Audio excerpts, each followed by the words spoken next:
Good evening, all you beautiful bastards out there. It is I, the wonderful and holy fuck, you're loud, wonderful, amazing Elder God Bones, joined with the lovely and wonderful Sibs in for another installment of Cosmo Voyage.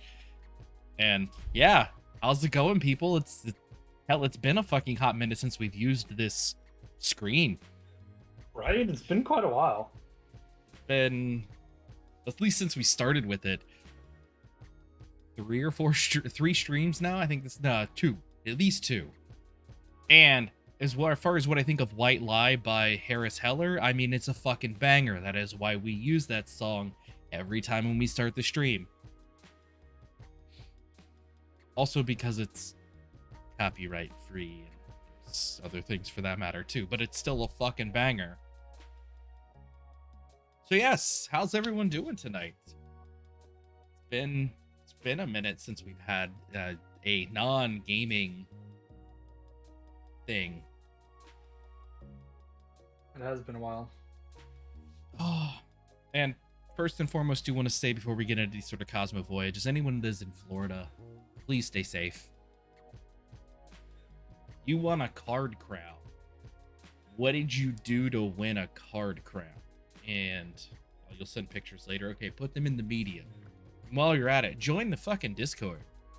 Come join the shenanigans. Make sure shit's like going better. Upgrade, get that activity going up in our Discord. Give us content to think about, to talk about.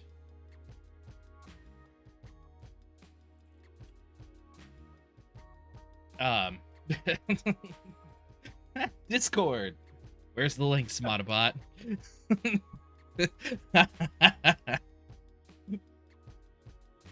You should know by now that Bones doesn't fix commands. Bot seems to be down.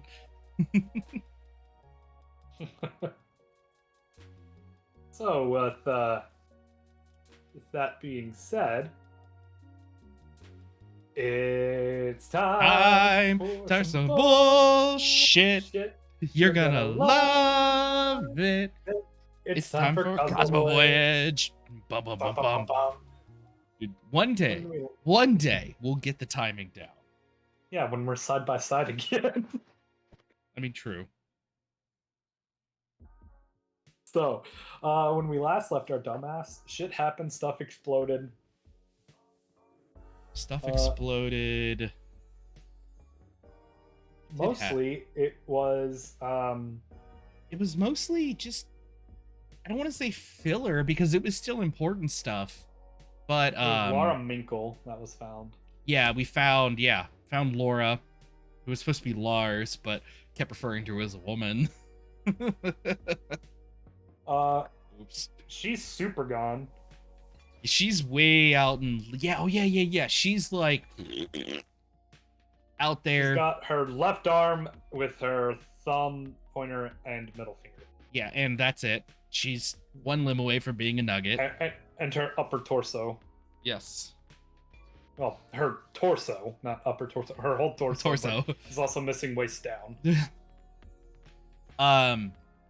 Trying to figure out a way to detonate the... No, we were not. Not deciding if we were going to detonate a planet's core to wipe out a pre-space civ, right? No. That was several episodes ago. That you're way far all behind. Last season. Yeah, that's... We decided to bring... But it's funny you mentioned that, Smada. You just got new work. We were also talking about what we could do to we were talking about Tiny Reg's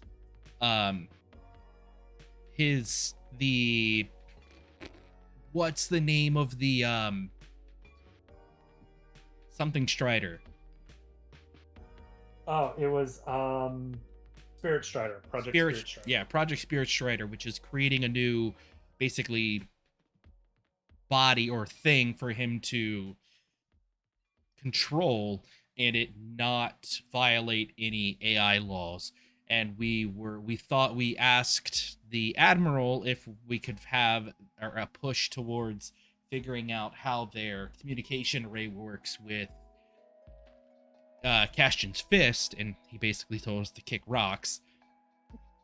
And so we were going to then have Laura help so we can figure out a way to have Tiny Reg control the android or robot without brain in real time from his lab, from his pod in next to the core. And we are also on compounding that. There's also been some improvements with Huge Reg and him opening his eyes and there being some brain activity. Some, very little. Yes. Super very little. I think that pretty much covers it. Yeah. Pretty much. All right, thank you for joining us. I was Sids. That was that's what happened last week. Goodbye. And now we're going to play some Slime Rancher 2.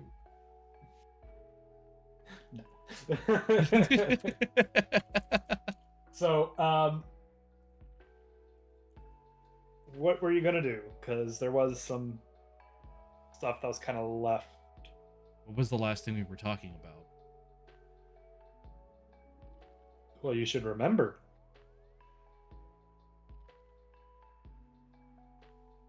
Things pertaining to not being allowed to use the technology of Castian's fist. Oh, okay. So, yeah, we were going to... So, oh, that's right. Yeah, we were still in... When we last left them off, we were still in my quarters talking. Yes. Okay. Coming back. Slowly. Would it have been better if you actually swapped to the other scene? Which other scene? You mean like... The game scene. Like this scene where it gets fucked up? Hey, I'm on this side now. Or would this one be better where there's just a void? Or even better, there's this one that really fucks everything up. And I just realized that the chat box... Oh no, chat box is here. Yeah, void 100%. Yes. Honestly, I just thought of something. This might be a good idea to use if we want to research something on the interwebs. Like, being able to pull something up just dawned on me. Don't mind me. But back to... We need to get that shared browser thing working, and then we can start using that. Yes. But okay, so yeah, I want to go to... well, first I want to check on... Hey! Hey! Hello, angels. Welcome. So yeah. Welcome, thank you. We're currently in our... we're doing our Cosmo Voyage, which is our... Well, I guess for lack of a better way to put it, is a tabletop RPG with a spin-off of Star Trek. Yes, very much is. I'm a shitty DM. He's never played D&D, so it works. Yep. It's also not D&D. No, it is very, very loosely based on nothing. It's and everything. Loosely based off a system me and my friends made in high school, which was designed to be diceless, but sometimes I throw a die, specifically this one. Yeah, fuck that die. At bones. To make you know what? God damn it! I have my own die. I have my own D20. Yeah, but I can use mine whenever I want and say "fuck you." This isn't something you get to roll on. I think we have... Hold the phone there. I think there is... We do not. God damn it. Okay. We need to make a channel rewards point of forcing Sibs to reroll as well. No. Yes. Yes. If it can force me to reroll, we should be able to force the DM to reroll as well. There's also specifically written in the rules that the DM can fudge the rules if they want, which I do quite a bit. Yes. Mostly in your favor. Mostly in my... Hey, I just rolled a nat 20. Nice. Okay. It's a great way to start the day. Cool. What did I roll? Oh, look, also a nat 20. Because I said so. It's actually an 18, but close enough. No, that is not how that works. I also sometimes make up my own rules where he has to roll so many times versus my rolls so many times. If I really want to fuck him over, I'm like, hey, the average of your 3 rolls versus the average of my 12 rolls. Like when I was trying to stop bullets and you were shooting my fucking finger off. Yes. Oh, God. I'm a nice person. So yeah. That was your real finger too. No, that was the metal. That was the metal hand. Yeah, it was the metal finger. You're right. It was, because it was using the telekinetic powers to try and stop something. Yeah. And creating a force field with the bio arm, or basically the. No, the it would have had to improved be the arms. bio. No, it would have had to been the bio. No, yeah, no, never mind. You're right. Yeah, it would have had to been the metal. Because literally you said, because yours is the portals. The yes, galactic. yes. Because you were like, wait a minute, no, because I was like, hold my hand out, and it fucking, it like shot my index finger, and it like blew off, and then and it came back. Yeah, on your right hand, not your left, because your left hand. Yeah. This hand. Went.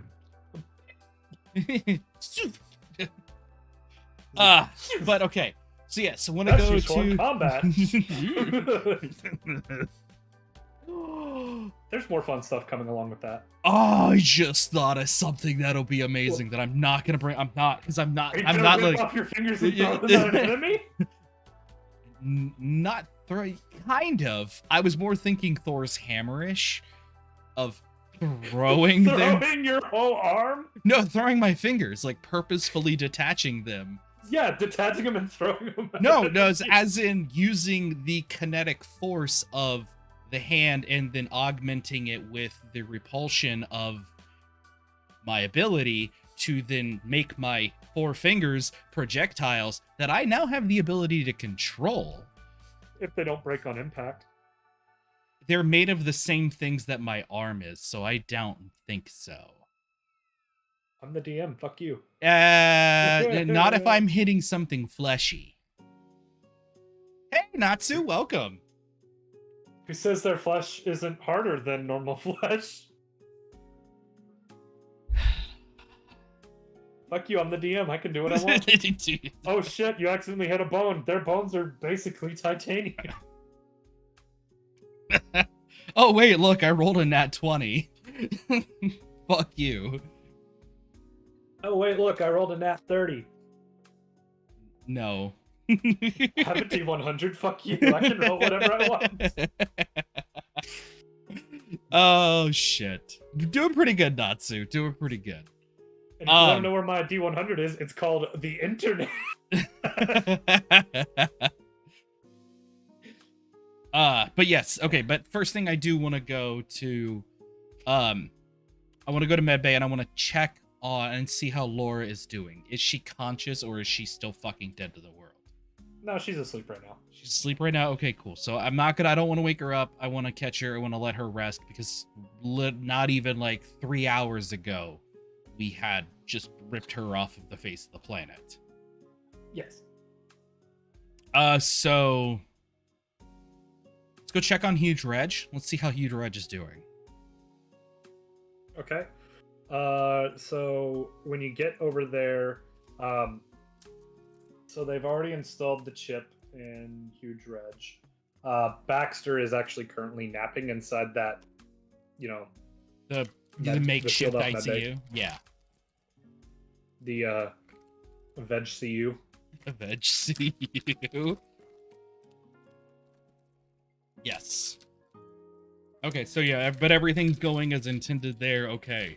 Yeah, for whatever reason, you're like looking for these people at like 5 in the morning. I'm just gonna go to bed.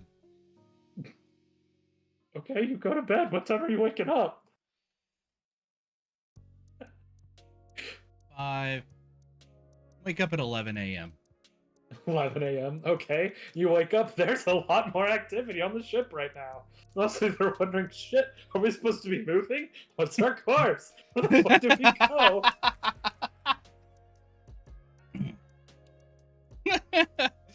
Well, we already had a course because we had a mission to go to, so we were already in crawl movement because That's what happens. Yeah, So. you go to crawl movement overnight, but they generally wait for you because you generally are like, all right, we want to get to here by this day. So they're like, all right, we're gonna crawl. We're gonna. Oh shit. Well, I guess now is a good time as ever since the captain's passed out to do some configuring. So they've actually been like flying in a circle, like doing circles, like maneuvers, trying to configure and optimize shit while you've been asleep.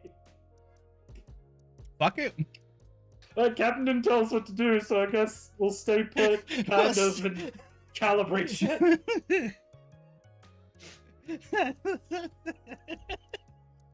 Why? Why do I You're see actually that? a few thousand miles further than you were tomorrow because they're on the edge of that circle.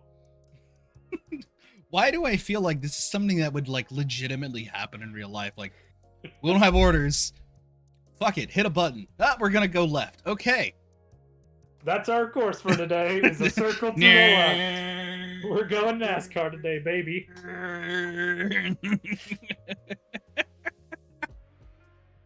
Oh my god.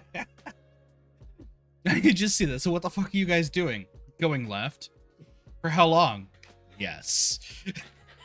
Well, we've been doing it for the last 3 hours. Since, well, 3.5 hours since shifts start at 7:30. It's currently 11. Fuck it. Your door was locked. So we just started doing stuff. So when did we get calibrated?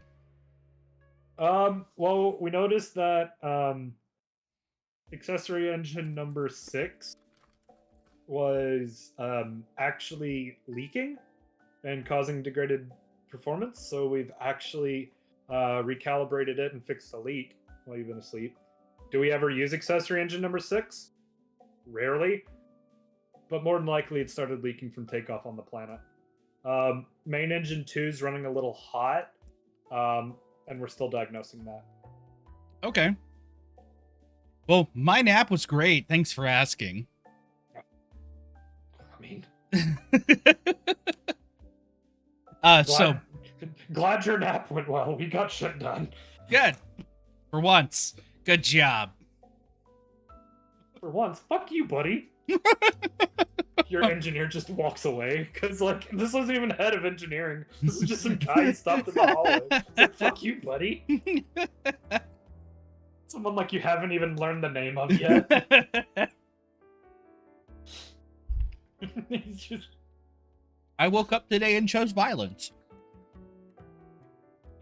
He's just like fully taking advantage of the completely casual crew. Just said, fuck you, buddy. Just walk off. Fuck you, buddy. Goes back to engineering. It's a great way to get someone to go back to work. Who says he's gonna be working anymore? You apparently think he's useless, so maybe he'll just go be useless. I mean... I got nothing to say about it. Plus, it's getting close to, like, periodic lunch shifts. He might be going in there and being like, well, time for lunch.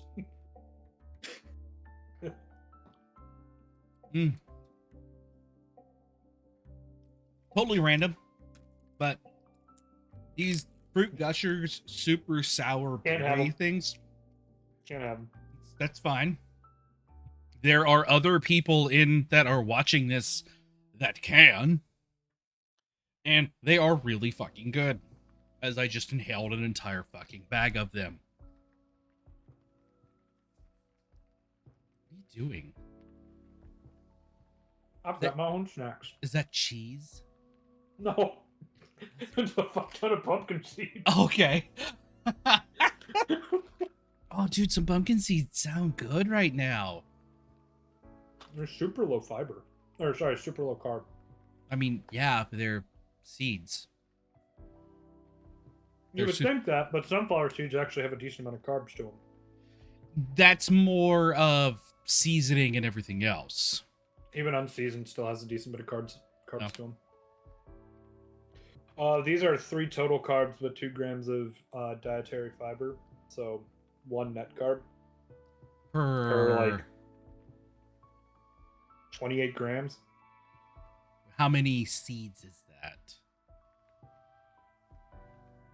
Fuck, I haven't eaten many carbs today, so I could eat this whole damn bag. Oh, okay. So now, since we stopped someone, and let's go ahead and go check on Laura. Is Laura awake yet? Yes, she is, and she's currently doodling with her non-dominant hand.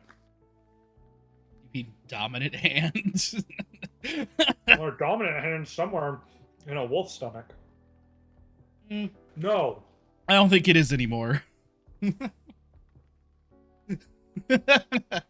It's off somewhere doing something. I think it's either incinerated from the re-entry burn, or it's been shat out.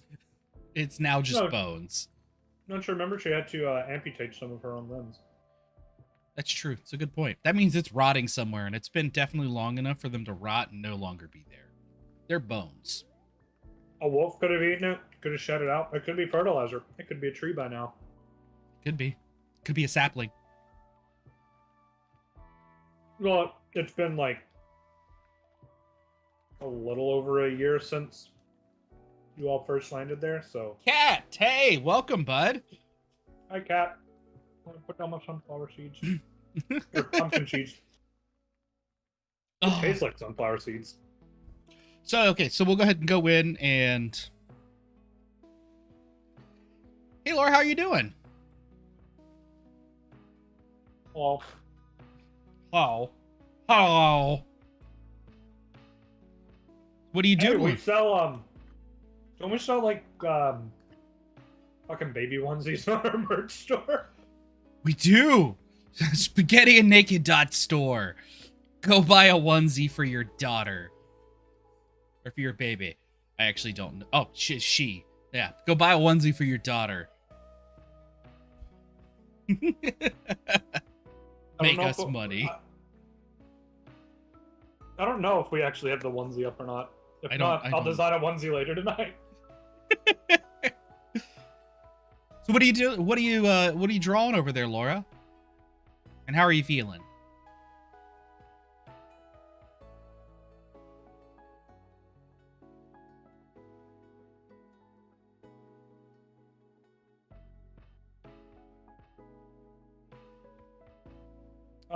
I think the DM got lost. Said Laura, and he caught me off guard for some reason.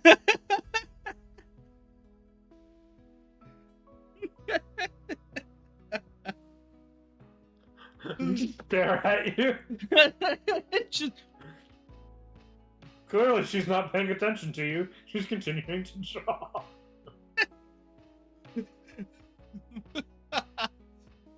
Hey, Laura, this is your captain speaking to you. How are we doing today? I mean, I'm in pain. Yeah?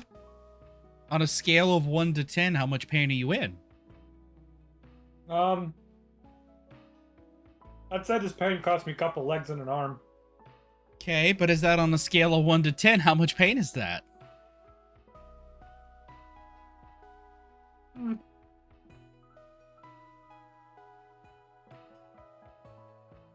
Good question. I know. Probably about a 6. Okay, well, maybe we can, is it Baxter that's it? Who's overseeing her care? Is it Baxter? No, it's the other guy. The other guy. It's the other guy. I don't remember his name. Percy Cross? Is it Lieutenant Cross? Is it Lieutenant Cross? Yes. You're the DM, bitch. I don't know. I had to pull up the list and remember the name. Why the hell? This is why I have that up, because I knew I wasn't going to remember it. So again, Mr. DM. Yes, okay. Well, let me see what we can do. Have you talked to... I'm getting the baby onesie ready. Hold on. Oh my god. Can you just stop for a hot minute for that? Because clearly you can't do this at the same time. I'm also focusing on my pumpkin seeds. So let me focus on the pumpkin seeds in Cosmo Voyage. Let it be known, people, that Sibs cannot concentrate on more than 2 things at once. What? You have no idea how delicious these are to me right now. That's great. Doesn't mean you can do more than 2 things at once. Oh, I can. You just, I'm not. I probably shouldn't say what I was doing off camera. I don't want to know. Don't want to know. We're good. Anyways,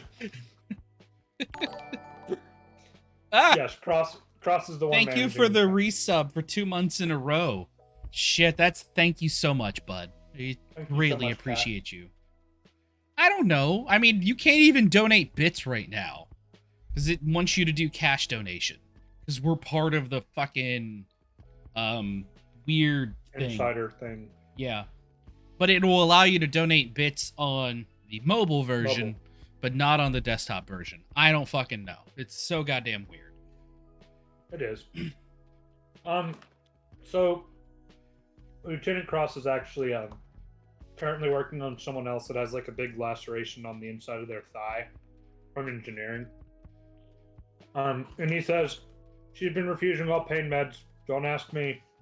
All right. Why are you even refusing your pain meds, Laura? They cloud my thinking. Oh! God damn you, Cat. You're amazing. I fucking love you, bud. Thank you so much, Kat. Just for that.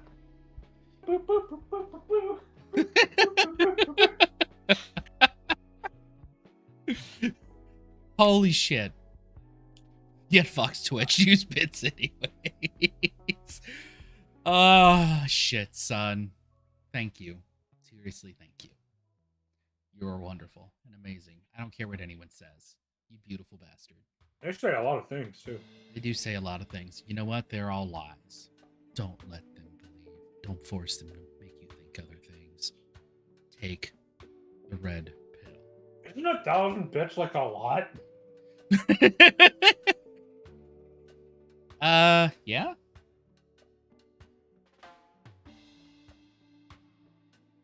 It's $20. $10. Thank you for the $10, buddy. I greatly appreciate you. The spin was worth every cent. Oh shit. But so it clouds your thinking. Okay, I mean I can understand that. I can comprehend why you wouldn't want to, you know, cloud your train of thought, but you also need you need to get better. Rose. Fuck getting better. I've got work to do. By the No. way, auxiliary engine 6 was running weird earlier. They fixed that. Main engine 2 seems like it's a little bit off. Might be a leak in one of the coolant lines. I'll check that out.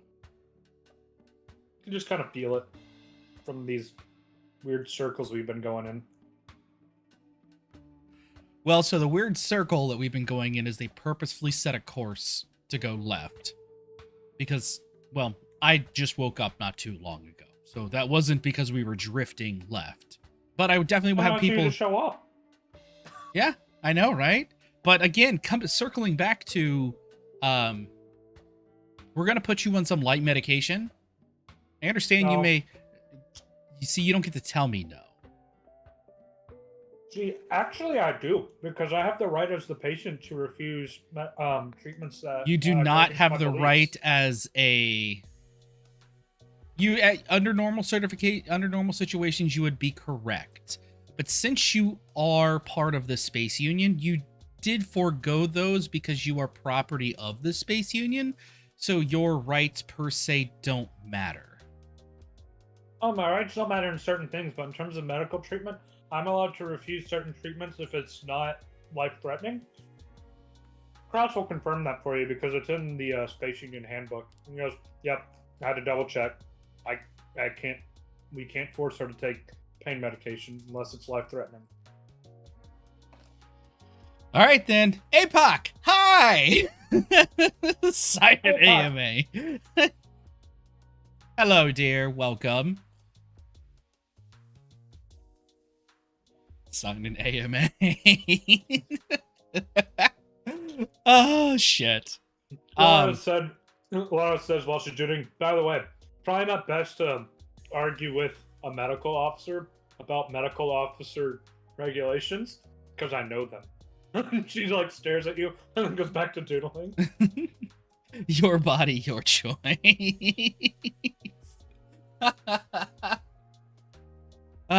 Okay, fine. So if you want to get to work, I have an idea that I want to run by you. Okay. So,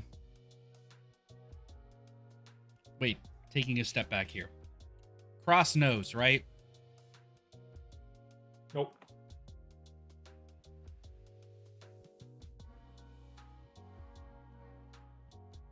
Only Baxter and Reg. Well, Reg technically doesn't know. Okay, so You, Baxter, the ghost, the 3 officers, and Reg will know. well, yeah, Reg, yeah. So stepping back in. Have a hypothetical situation here that I want to kind of run by you to let you kind of ponder on, to maybe put your brain to use while you're focusing on recovering. Oh wait, in terms of no, are you talking about the Spirit Strider or the 3 people that have the chips in their neck? Spirit Strider. No, only those 3 people. You and the ghost actually know about that. Dot Zero, welcome. My body, my choice, and it's my right as an American to Dog. transcend. Thanks for joining in. To dethrone God. I cannot argue with that one. Fine, you win. Oh, that was awesome. Okay, so have a thing here where I want to just a hypothetical situation I want to run by you to see how you would go about or what your input would be. So we have people here. So what would you do if you had someone who was on the ship and you wanted to you wanted them to interface with a mech suit or a robot in real time without the use of some sort of artificial intelligence? I'd use our proprietary chips that we've spent the last 3 years developing and have successfully integrated into Baxter. Okay. So that works for short distances, correct? But even then it doesn't even have the ability. You can't manually control it once you step out of the machine. And even then, the further you get away from said meds or the spacesuit, the longer the time delay remains. This is the time delay has to be near instant. We're talking as fast as your neurons. Well, 1,000% it will require one of those brain chips.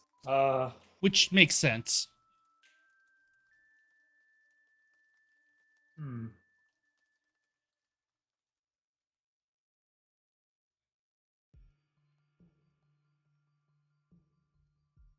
I'm gonna ponder this. She rips off her notepad thing and she hands you the sheet she's working on. She goes, "It's incomplete, but hand that to Sprocket. He should have a good idea of what to do with it." What am I looking at? Oh, so with the issues with main engine 2, which are going on, and then it feels like main engine 4 might also be having some issues. I've designed a new engine type that should allow faster transportation while requiring less coolant. So if a coolant leak arises in the future again, it won't affect performance as much.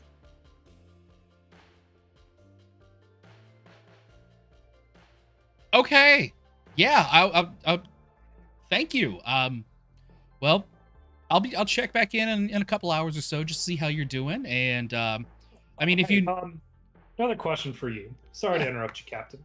No, what's up?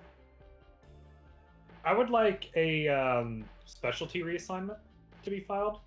The more I think about it. Okay. While medical is fun, it's not what I'm naturally gifted at. My secondary is currently physics. I would, well, science, but with a specialty in physics.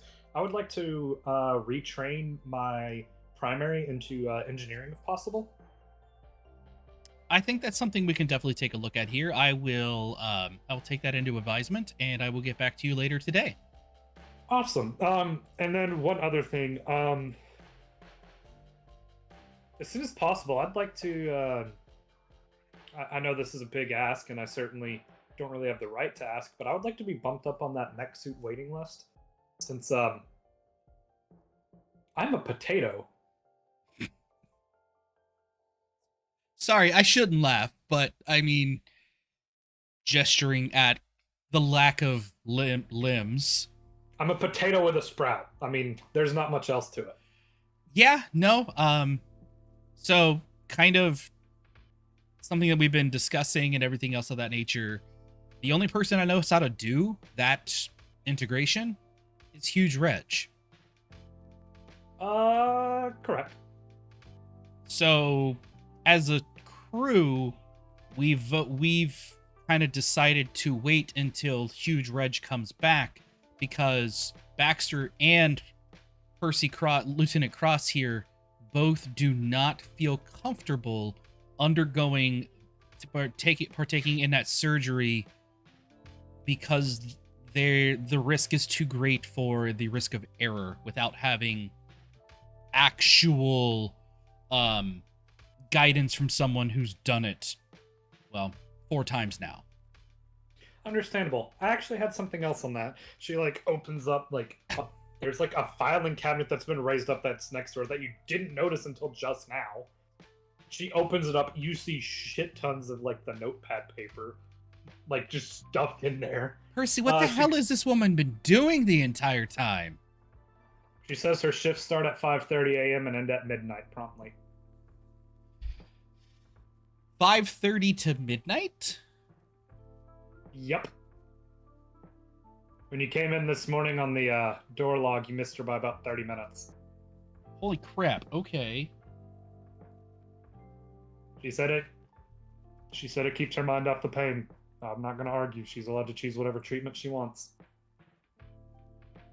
She reaches through and she pulls something out. She goes, if you can get me some data from Baxter on Reg's situation, I think I might have a solution to speed things up. Of course, the Ghost and Baxter are more than welcome to review my calculations. But if you can get some information on like millivoltages and response times to stimuli, that would be great. Tiny Reg, can you hop in here? The Ghost kind of filters in and goes, yeah, just from what I'm looking at right now, yeah, it makes me and Baxter look stupid. Oh, is that so? Yeah, she's added in other variables that we didn't think about, including things like galactic radiation. Okay. Which, we figured shouldn't be a variable since most of it gets filtered out, but she took into account the micro amounts that are getting emitted whenever we jump to full speed. So going full speed could make him recover faster? Laura goes, yes and no. What it does is it changes how his body might react to certain voltages. So if we go plaid, can we go plaid? No. So you don't. So basically, you don't want to do it like that. What it's doing is whenever we're going at higher speeds, the increased voltages, while they're still working with this therapy, more is actually less at the full speed. It's weird how the whole thing works, but we can basically flip the model a little bit and make it more effective. Potentially wake them up in, depending on what the current voltages are, 3 days. Tidy Reg, do you think you can facilitate this? He's gone, well, some of her calculations are beyond me at the moment. I've been researching, trying to catch up on some of these Uh, Having them go to crawl forever.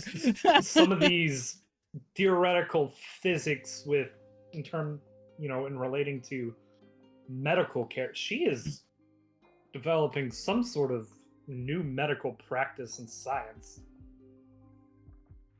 Okay, It so holds merit, but I don't know what's going on in her brain, and this is not stuff that's been implemented before, but on both sides of things it would make sense.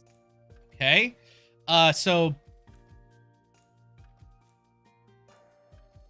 can you call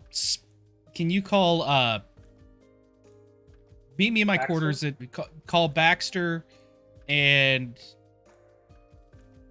packed card to my quarters ASAP, please? Yep, we got you. Awesome, thank you. Laura goes, all right. She like puts the thing on top of the filing cabinet and like puts a small weight on it so it doesn't fly off. Oh, no. Hand me that too. I'm going to need that. Please, can you give me that, Laura? So she takes Apologies. the weight off, hands it to you, and then starts drawing up something else. She All goes, I'll work on your thing while you go do that thing. Okay, thanks. I'll be back in a little bit. Okay. Jesus fucking Christ. Okay. Are you just thinking, holy shit, who is this woman? All right. Okay. So yeah, back in quarters. You know what? Call Sprocket as well. Okay. So it takes a couple minutes, but they all join you. Awesome. Thanks, guys, for coming in today. Hey, Sprocket, I wanted to hand you this. This is something that Laura wanted me to give you for you to take a look at for engineering and stuff. For, I guess she said something about Engine 2 having a coolant link. And we also want to take a look at Engine 4. She said there's some sort of vibration coming from that as well. Here. He's looking at like the engine schematics and goes, this is genius. And then he goes, wait, how does she know about a coolant link? We've been working on diagnostics for like 2 hours now on that engine. She's been up since 5 a.m., dude. I don't know. Yeah, but she doesn't have a terminal. Yeah, I don't know. Okay. And also, while you're here, I still want your input. She's asked for a change of specialty. But yes, thank you. My mind just totally took a dive. Thank you. Change of specialty, and since you're head of engineering, she wants to flip to engineering. Based on what this is and how she just potentially diagnosed these issues from medbay. How do you feel? Well, that's all fine and dandy. The logistics of it might be weird. What are her current primary and secondary? I'm not familiar with her primary is medical. Her secondary is science with a affinity towards physics. Okay, well that definitely helps her case with the secondary. How far is she into her medical? Do you know? Tiny Reg, how far? She's still an ensign, but she's prepped to take the lieutenant's exam whenever. Sprocket goes, we're kind of fully booked on engineers, but yeah, I'll send some transmissions. I'll make it happen. Okay, cool. I'll report back to her. Thank you. If you want to stick around, I wouldn't mind having your input for the rest of the stuff going on, but you're free to leave if you have anything you else need to take care of. No, I'm here. Awesome. Okay. Keep in mind, I don't remember if Sprocket is powered or not. Let me check my notes. Yes, he is. He is actually he is powered in electricity. Yes. So so the thing I wanted to wait, what was the other thing I needed to bring to the attention? Fuck, what was going on? Huge fetch. Huge. Okay. So we have this, and I like slap it on table and it makes it big so everyone could read it. She came up with this idea, and Tiny Reg has been running over it and everything. Tiny Reg, I'll kind of let you kind of explain because it's above me. I won't lie. All right. So basically, here's what we have here. So Baxter, you're already familiar with the process and the chip that we've been using in Huge Reg's brain. We took into account all the variables of atmospheric conditions and everything like that inside the ship and stuff like that. Lara discovered well, rather, I'll say discovered the tiny trace amounts of galactic radiation whenever we're going at higher speeds. And Baxter says, yeah, that would make the voltages that we're doing at full speed less effective. And he goes, exactly. Laura also seems to think that there's a different mapping process we can use to potentially wake him up in as little as 3 days. And Baxter goes, what? 3 days? Our estimates are like 2 months to 3 months. Now you understand why I brought you here. Baxter goes, it pisses me off how much smarter she is than me. It's always been like this. He goes, looking at these calculations on the medical side of everything, the mapping should work. The voltages look right, but I don't know enough about like electricity in relation to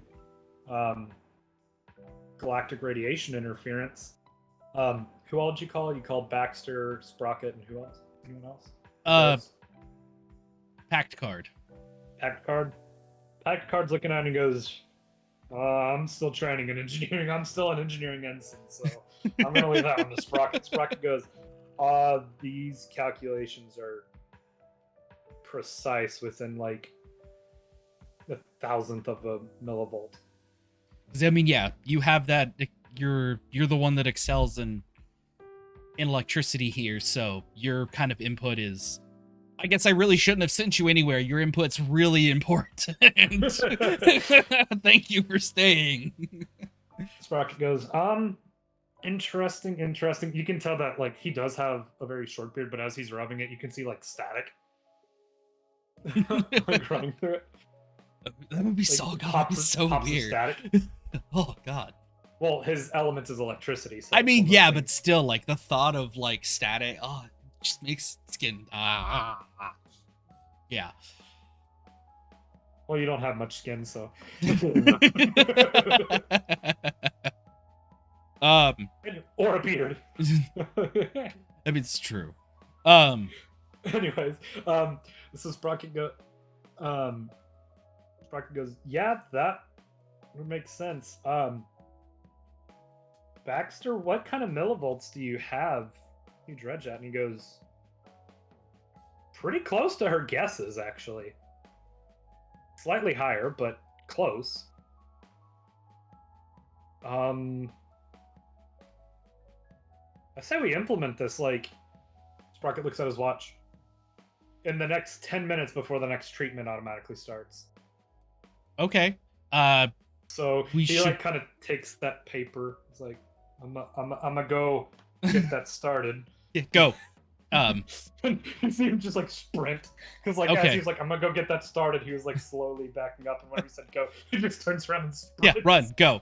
Can we go ahead and call? I hit intercom. Could Lieutenant Allison Smith report to my quarters, please? Thank you.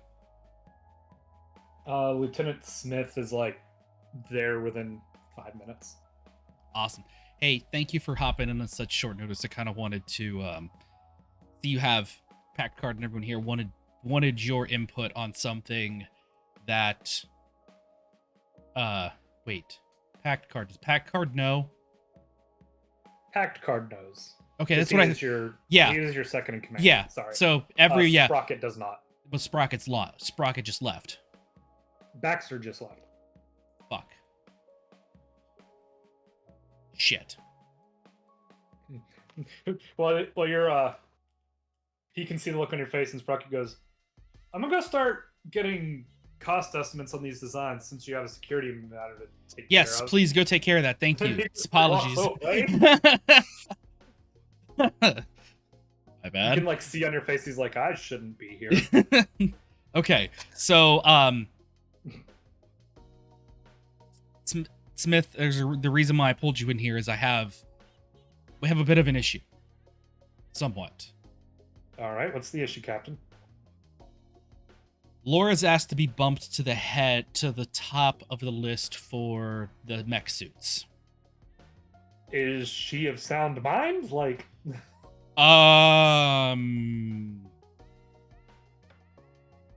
potentially. I say this like because Because that would take Kilman down from his requested spot, which means whatever. But also at the same time, like, she's currently the only, she only has, as quote unquote, she called herself a potato with a sprout. She starts laughing. She goes, "It's fucking hilarious." I mean, yeah, she's got a phenomenal sense of humor. She's refusing any sort of pain meds, so she has no sort of cloudy vision because it's everything. Hell, fuck, this woman diagnosed issues with 2 of the engines and designed a redesign of the engines to make them more efficient from medbay. Ah, okay. So this is, the problem is that, as we discussed before, we all wanted to wait for Huge Reg to come back. Correct. Now, if her, like, you just missed what happened, they're getting ready to go start a treatment that's potentially going to wake Huge Reg up in 3 days. 3. Okay, that would be phenomenal. Yes. But I'm wanting a contingency plan in place, because if he doesn't wake up in 3 days, she's still gonna want to be asking about having her own mech, because she's not able to walk around. She's stuck. Yeah, well, if Reg doesn't wake up, Baxter would be the one that would have to participate in the surgery. Them being foster siblings could be seen as a conflict, but he's also the most qualified, so they would both have to sign waivers. Yes. For sure. Second, I think the best way to approach this is let's look at the current list of order, if you don't care to pull that up on your computer there. Ta-da! So it looks like... And yes, 3 days. I'm glad you caught that. Give me just a second. I gotta write something in my notes real quick. And while you're doing that, because yeah, it was more of, I know Baxter's like on Reg, but I don't want to pull him away from Reg because if something goes wrong. But if this doesn't work, I feel like Baxter, or don't trees have the same type of days as us, though. I mean, possibly, who knows? They may measure time differently because time is relative. All right, so it looks like Price Palmer is the current first in line. Okay. The way I see that this would have to be done is we would have to get Palmer and to agree to swap spots with Minkle, Laura. Laura's place currently is 476. Okay. Pretty close to the... No, that's actually... Oh, I did my math wrong. I looked at a number wrong. It's like that would be the bottom, basically. Which would make sense. That's actually way later than the bottom, because there's only 179 non-powered people.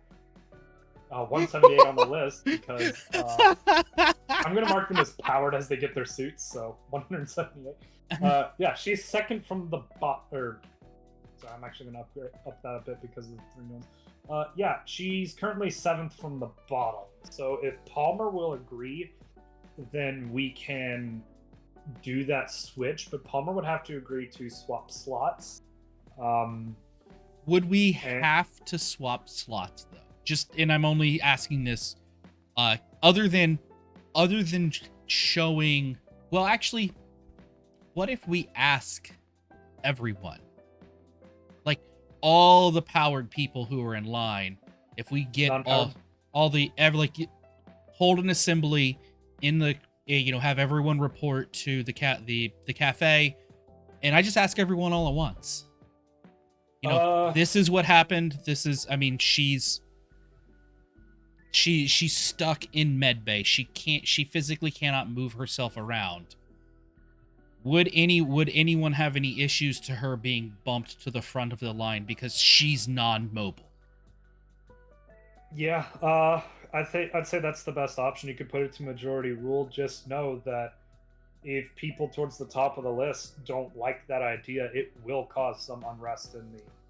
And that's part of, and it's one of those, if there is issues with it, I would also address, if you have issues with it, come talk to me about it. Like, Yeah. I understand. I feel it would be a disservice as the way that I'm running my ship to not ask everyone for their opinion. Because that's the way from day one, that's how I've ran the ship of, I'm asking everybody and I'm an open door. I want you to come ask and talk to me about things. Right. So I'd say the best way of doing that is have a bridge crew council meeting, and then your assembly method would be a good idea. Of course, bring the ship back to a crawl, since the whole bridge crew would have to be Yes. Yeah. present Like for that. doing everything practical. I'm wanting to just run this scenario by you. The semantics of making it happen are just making it happen. Right.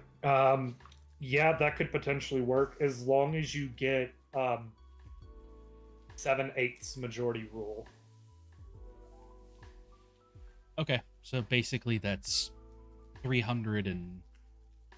No, it is. I had my numbers wrong. I read powered as unpowered at first. Okay. So you're only. I was thinking of everyone. You're thinking of all of the powered people. Yes. Okay. So that means you need to get 8 set of... How many powered people are there? 148. unpowered people. There are 178 unpowered people. You need to get 156 of them to agree. You need to get 156 of them to agree to allow Laura to be bumped to the front of the line.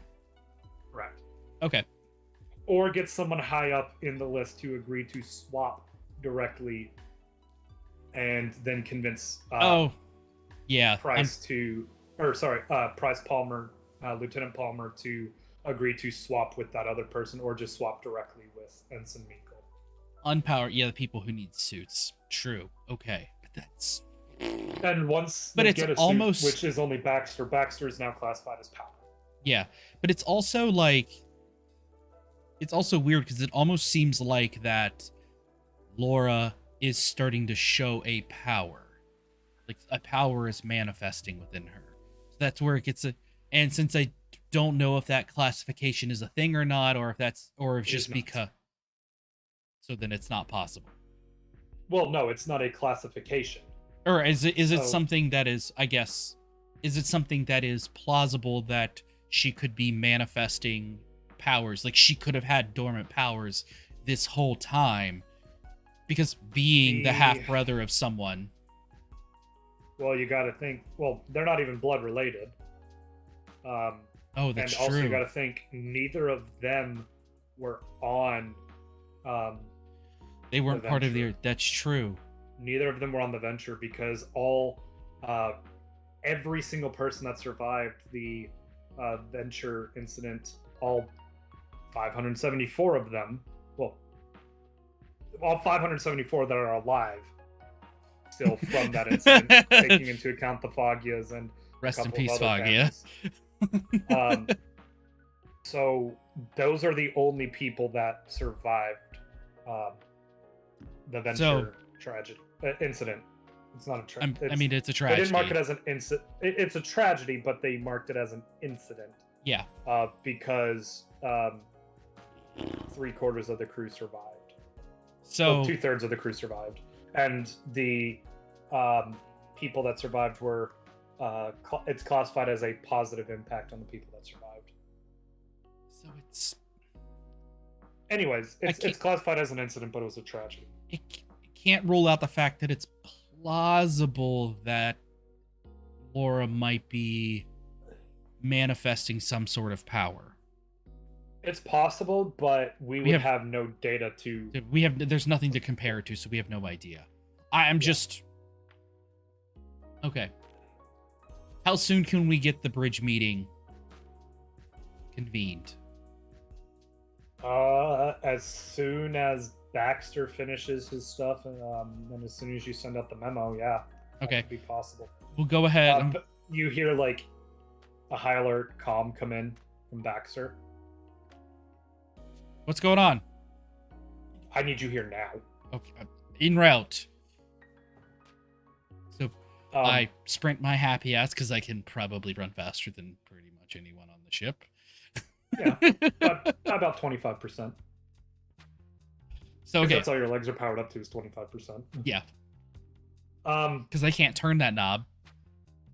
I can't use my portal. I couldn't portal that fast. I can't throw myself that far. yeah, because his range is greatly diminished. Yes, I can only go 3 meters in front or behind me. Yeah, 3 feet. Sorry, feet. Or 6 feet in front of me if I put it basic. Hold out your arm. Yeah. It's You based get on my down center there, of mass. and you see Huge Reg like pulling against his restraints, and you can't hear him, but you see him shouting. Teleport up through the floors. That's assuming we don't know the height of the floors, because remember, most of these rooms have to take. It's technically same floor because he's on the Huge Reg level. Yeah, and most of these rooms have to fit Huge Reg, so we're talking. He has to stay on the same level. Yeah, like it's we're looking at like 30-foot ceilings here. That's not. I can't TP through that. So, like I said, you get there, you can't tell what he's saying, but he's screaming and he's like pulling his restraints and like the bed is bending. Fuck. All right. Open. You've like... never seen him angry, by the way. This is gonna be fun. Okay.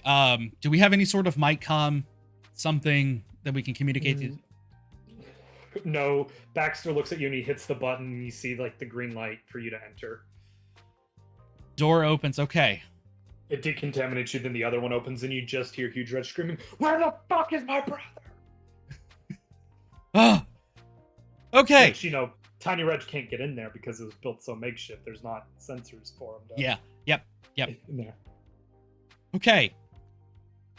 Take a deep breath, bud. Take a deep breath. Your brother's alive. Huge Red goes, "I don't believe you. I don't feel his presence. He doesn't. Why aren't I dead? Because he has to be dead." You're right.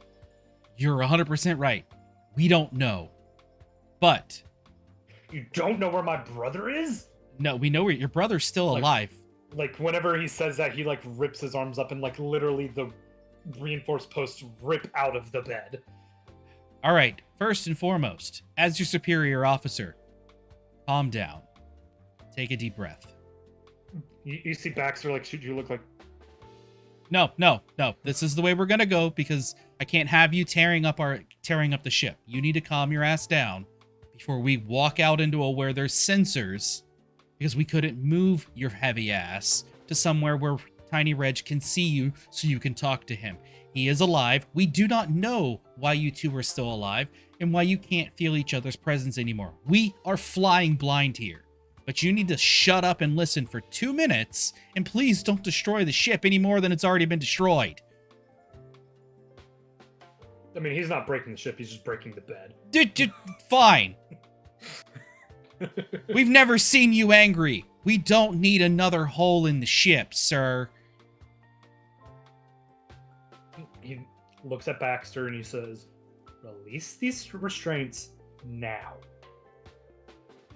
Baxter just doesn't argue. He goes over and he releases all the restraints. He's like, "I'm not going to argue with him no matter what the captain says because he's going to rip me in fucking half."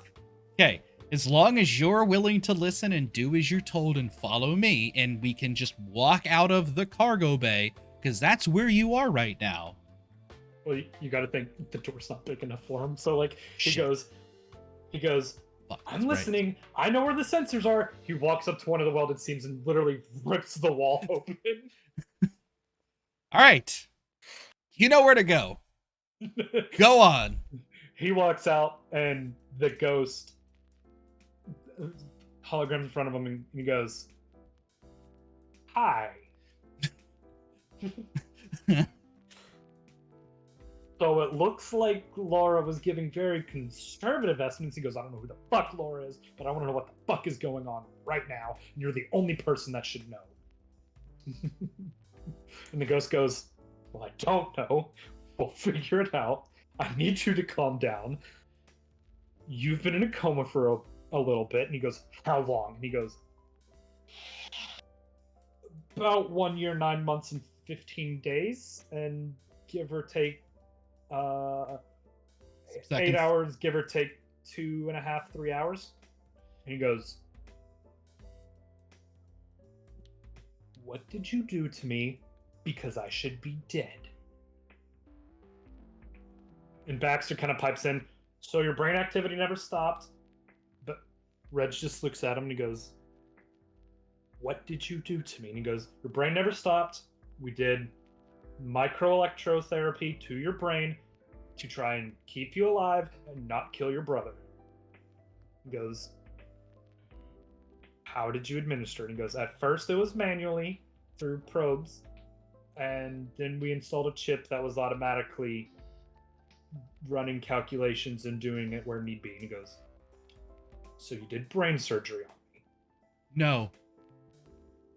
No, we did not. We did not do brain surgery. Baxter says, no, it's external mounted on the back of your head and the probes are attached where they were. But no, nothing. We never entered your skull other than the probes going to where they needed to go. He goes,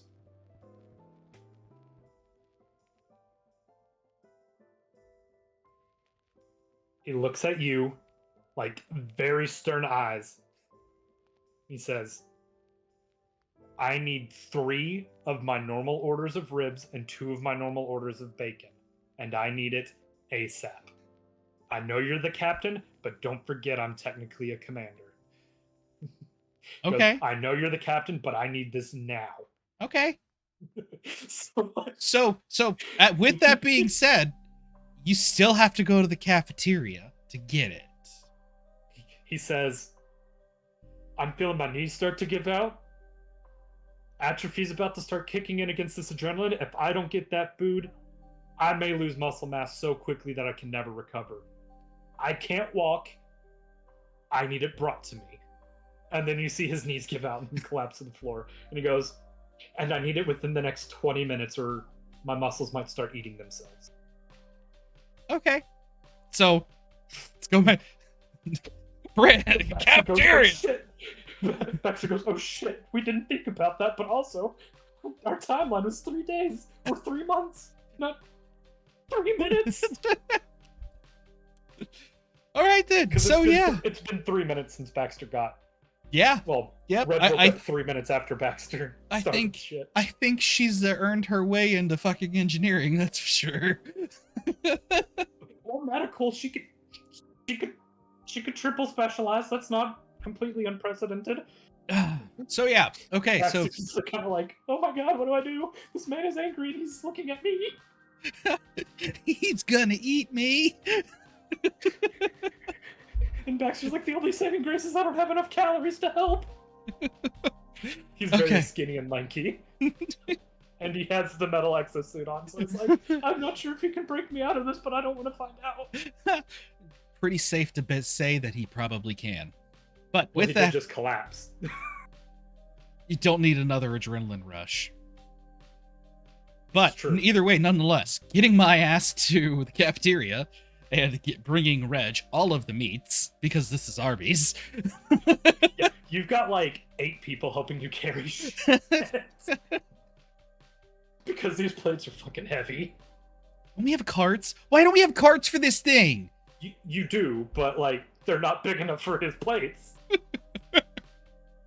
Oh, okay. So like you can put like 4 carts under each plate, but like they might like go up together and then fall off, so it's just easier for y'all to just run with the plates. So yeah, we bring Reg all of his food and he engulfs it. He is shoveling it. Like handfuls of bacon that are like bigger than your torso and just like, is this man growing muscle mass as he's sitting there eating? Baxter, like, nervously watching this man engulf, like, enough meat to, like, extinct a planet's cow and pig population if they're not being mass produced. He's looking at him and goes, yeah, it's increasing at a similar rate to its atrophying, but as he's eating, it's slowing down the atrophy, but it looks like he's gaining muscle mass. From eating. Come on. Well, it looks like the muscle mass is trying to catch up to where it should be. Okay. So. And then the ghost kind of pops in and he says, so I'm going to mention this because Huge Reg is currently devouring, approximately 1,800 pounds worth of food. I can feel him again. It's not the same, but I know he's there. Either that or he's just not talking back to me because he's so focused on food. Where?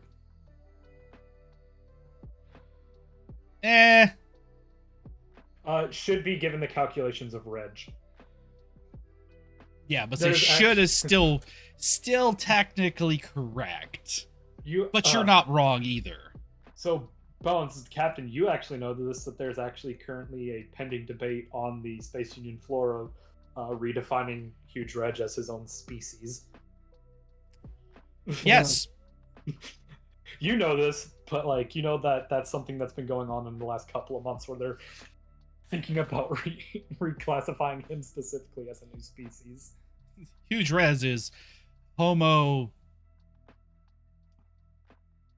He's not Homo sapien, he's Omnisapient. He is all of the sapiens.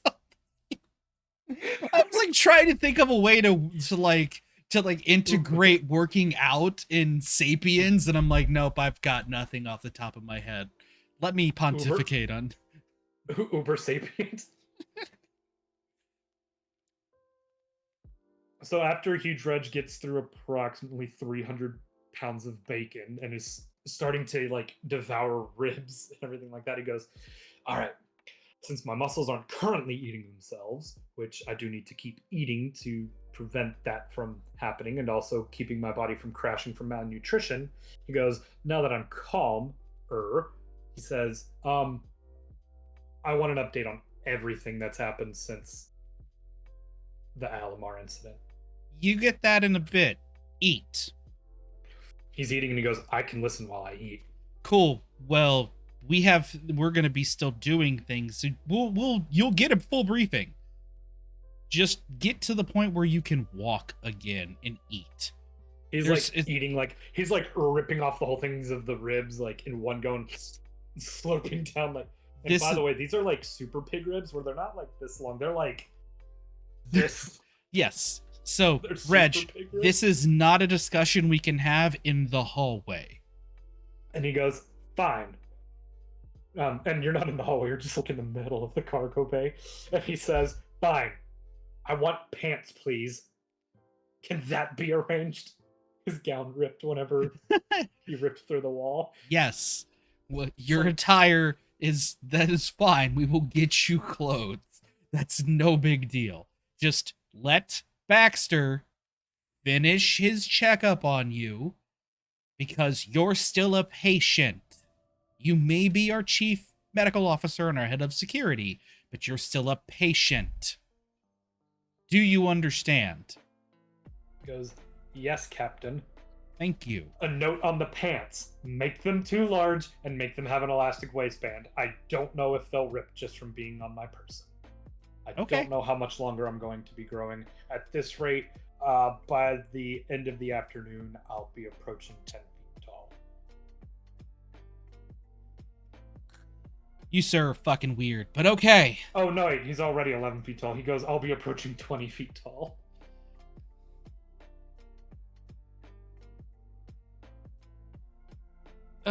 Okay. Yes. Will do. What's I need waist size 67 inches. Cool. Expandable, just to be safe, up to 80 inches. Okay, and inseam of pretend like I have a 30-foot cock. Just make sure I can wear pants. I don't know how big they need to be. I'm not a tailor. Well, then you're probably just gonna get shorts, and you're just gonna look like a tan Hulk for the time being. He goes, all right, whatever. Just make sure that they're big enough. Okay. He says, and please hurry, because like as he's growing, the gown is ripping more and more.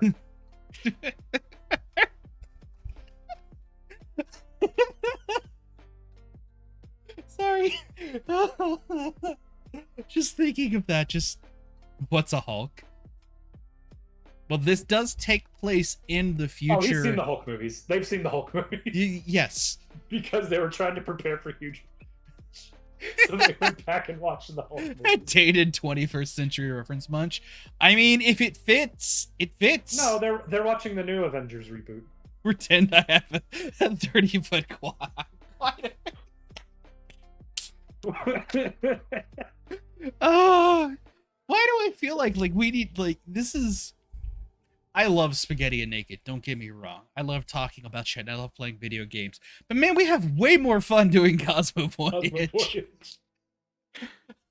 I think there's a reason why we generally have more viewers with Cosmo Voyage on average. Yes. Yes. Oh, okay. So yes. Pretend I have a 30-foot cock. Add it to the official stuff. Just pretend I have a 30-foot cock. All right. So yeah, shorts are made. I've opened up comms, had that taken care of, and Reg, they'll be delivered. Reg, they're going to be. Reg, they're going to be delivered here in the next 5 minutes, and they're going to be they're currently going to be a size 66. They'll expand out to a confirmed 84. Happy? Works for me. Cool. Awesome.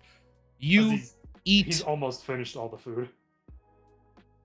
I just get back from ads playing, and the first thing I hear is just pretend I have a 30-foot cock. How to come back from an ad break properly. Yes. Oh, fuck. Okay. So Pact Card calls you. Moshi moshi. Moshi moshi? He says, hey, I need you to approve some paperwork for me. All right, what's got? Baxter's also here with me. Okay. Where are you guys at? No, we're on the bridge. Okay, be there in a minute.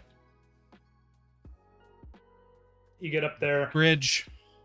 Pact Card and no, sorry, Sprocket, not Pact Card. Sprocket, because he's the head of engineering.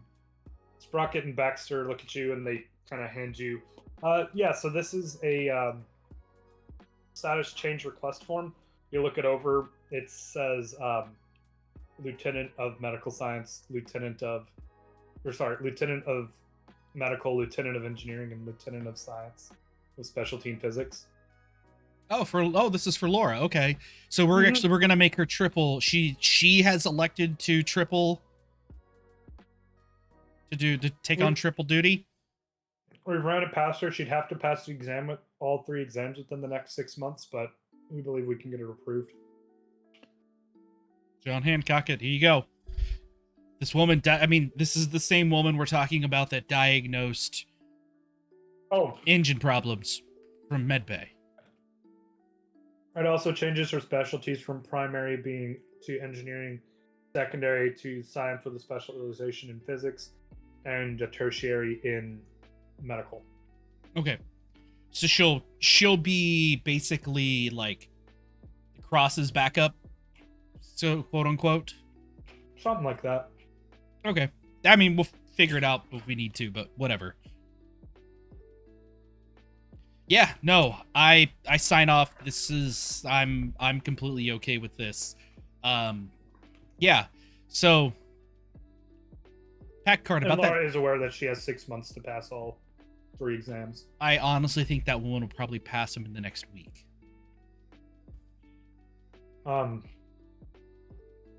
She just submitted her answers for the medical exam. Yeah, again, next week. I don't even give it that long. I'd say 3 days cops. I mean, yeah, yeah. That's awesome. I mean, this is amazing for her, but okay. So with that being said, so what was the time skip? How long? Till dinner. Oh, till dinner. Okay. It's about 7 p.m. Okay. When so I know I sent out the I never did get to send out the memo because the thing happened. Okay.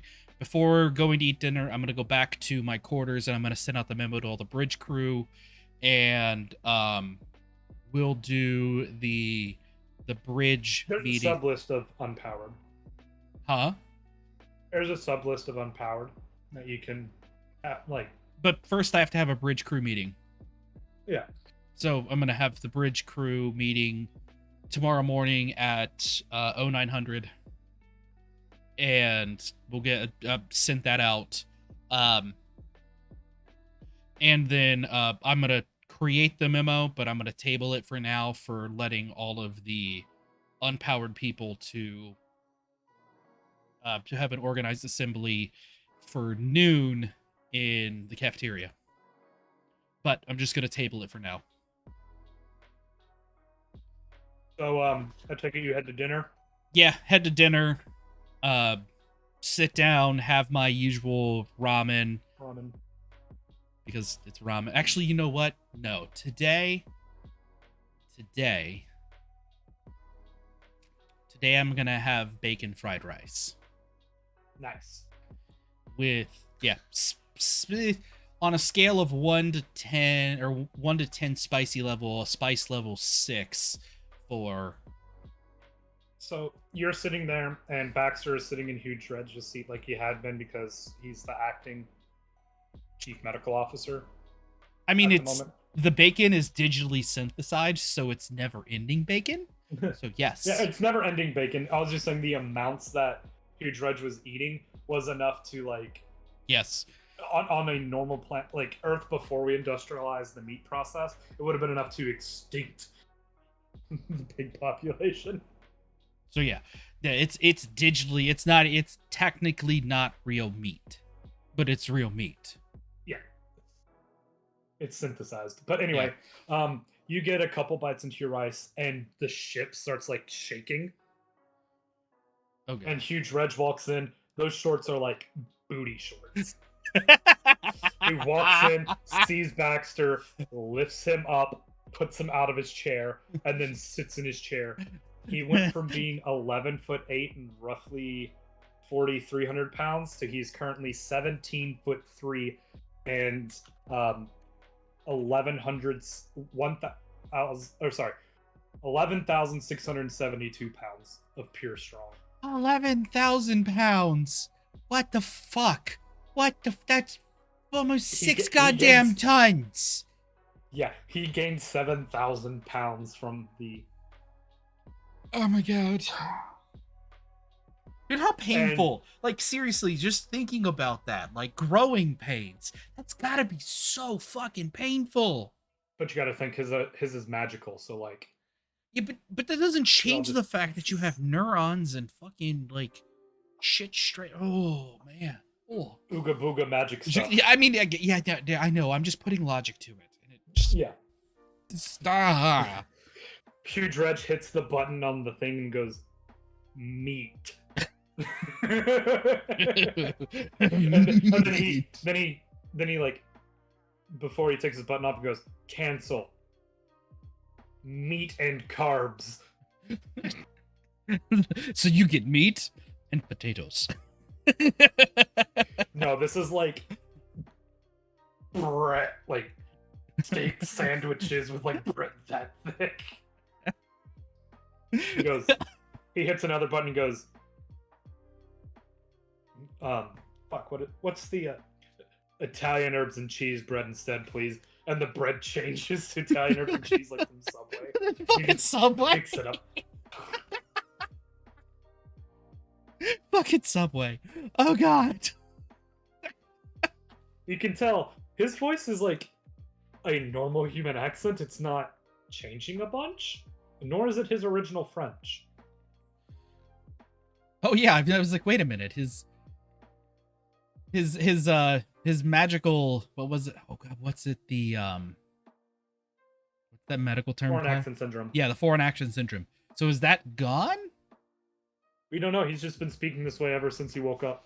Okay, just give me all the bacon and eggs you have. Wait. I'm worried about what I heard was give me a lot of bacon and eggs. No, what I said was give me all of the bacon and eggs you have. Do you understand?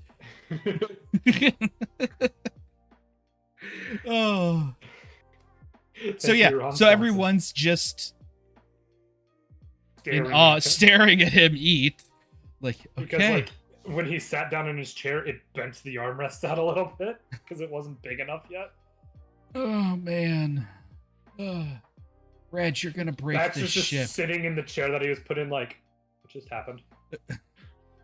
He's like, suddenly I was sitting, then I wasn't, then I was sitting somewhere else. He's like, he's like holding his fork and knife. He's got like cut a piece of pancake on his fork and he's just frozen. Like, what just happened? Well, you were Because like, huge moved. Reg lifted him up by like his head, like just grabbed the edge of his head out of my seat. Give me. Okay, so Reg, so clearly the ship can't handle to be you recalibrated. calibrated. Yeah, some things. Tiny Reg, you just hear Sprocket shout from his seat. Stop! Damn it! All this morning was for nothing.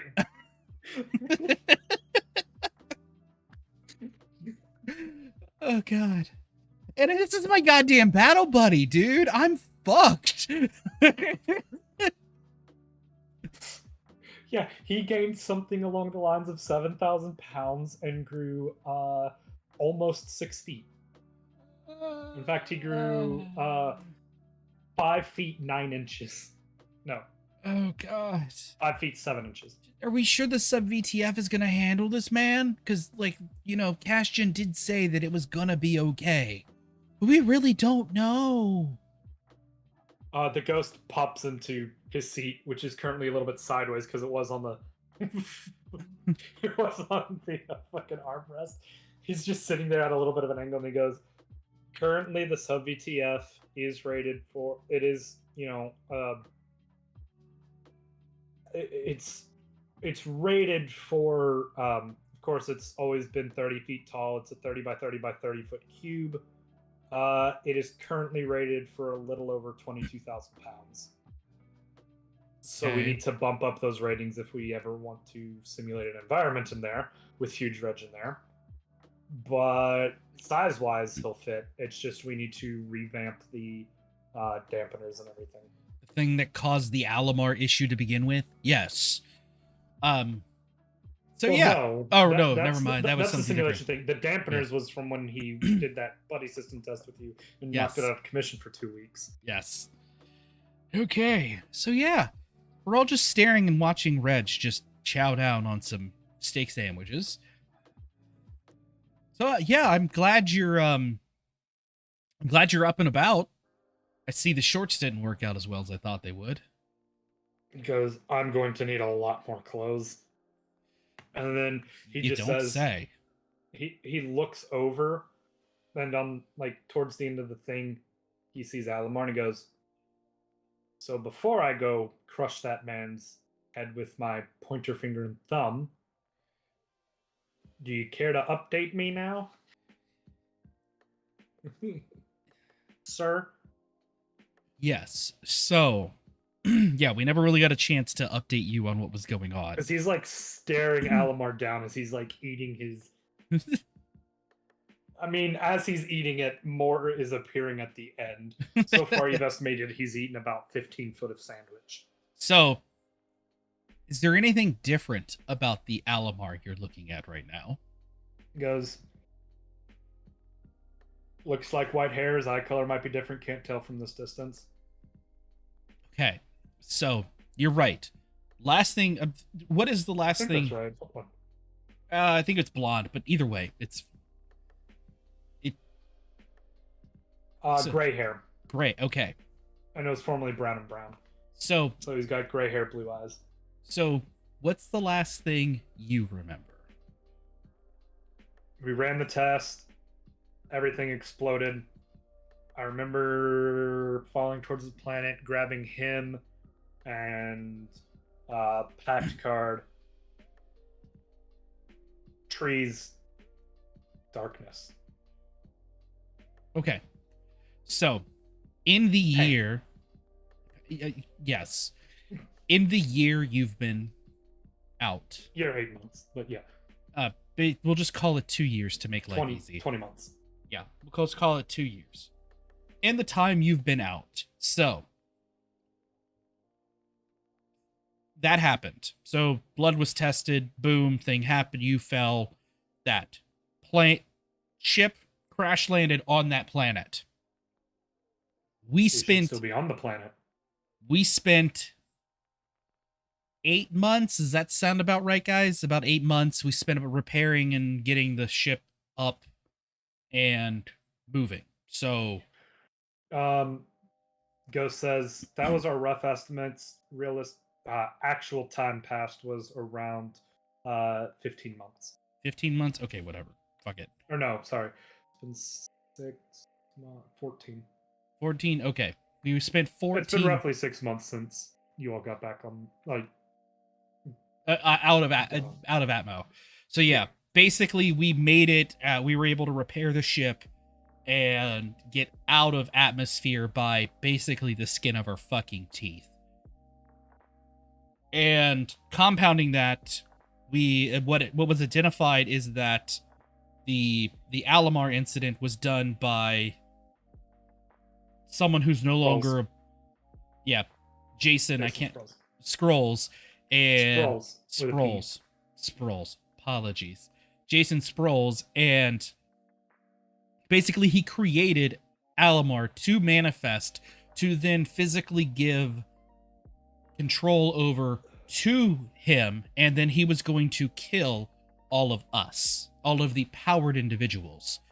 And well, what happened was that it was found that Alamar, I mean, he was just programming, and Alamar, I'm sorry to be kind of basically put you this way. Alamar's a little bit like 3 seats down from you, so 4 down, 5 if you count Tiny Reg from Huge Reg. He goes, none taken. Awesome. So yeah, he was just programming. He really didn't do anything wrong because he didn't make himself. And Castian himself basically okayed this as long as he donned the image of a human, because he couldn't be an AI.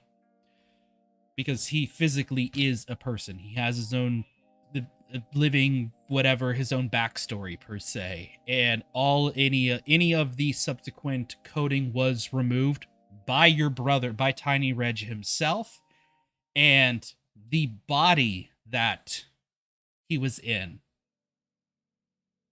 Alamar burnt it. He destroyed his own vessel. So what's that body then?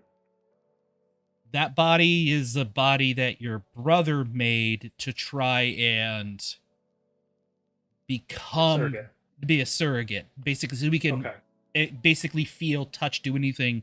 The only thing he couldn't figure out is how to put his consciousness in that machine. So we transferred consciousness from one thing to another, off ship, burnt everything, and then we left Jason Sproles to die, and as we were leaving, we watched him get mauled by wolves. Alamar does not have a current department yet, by the way. Okay. That paperwork's still trying to go through.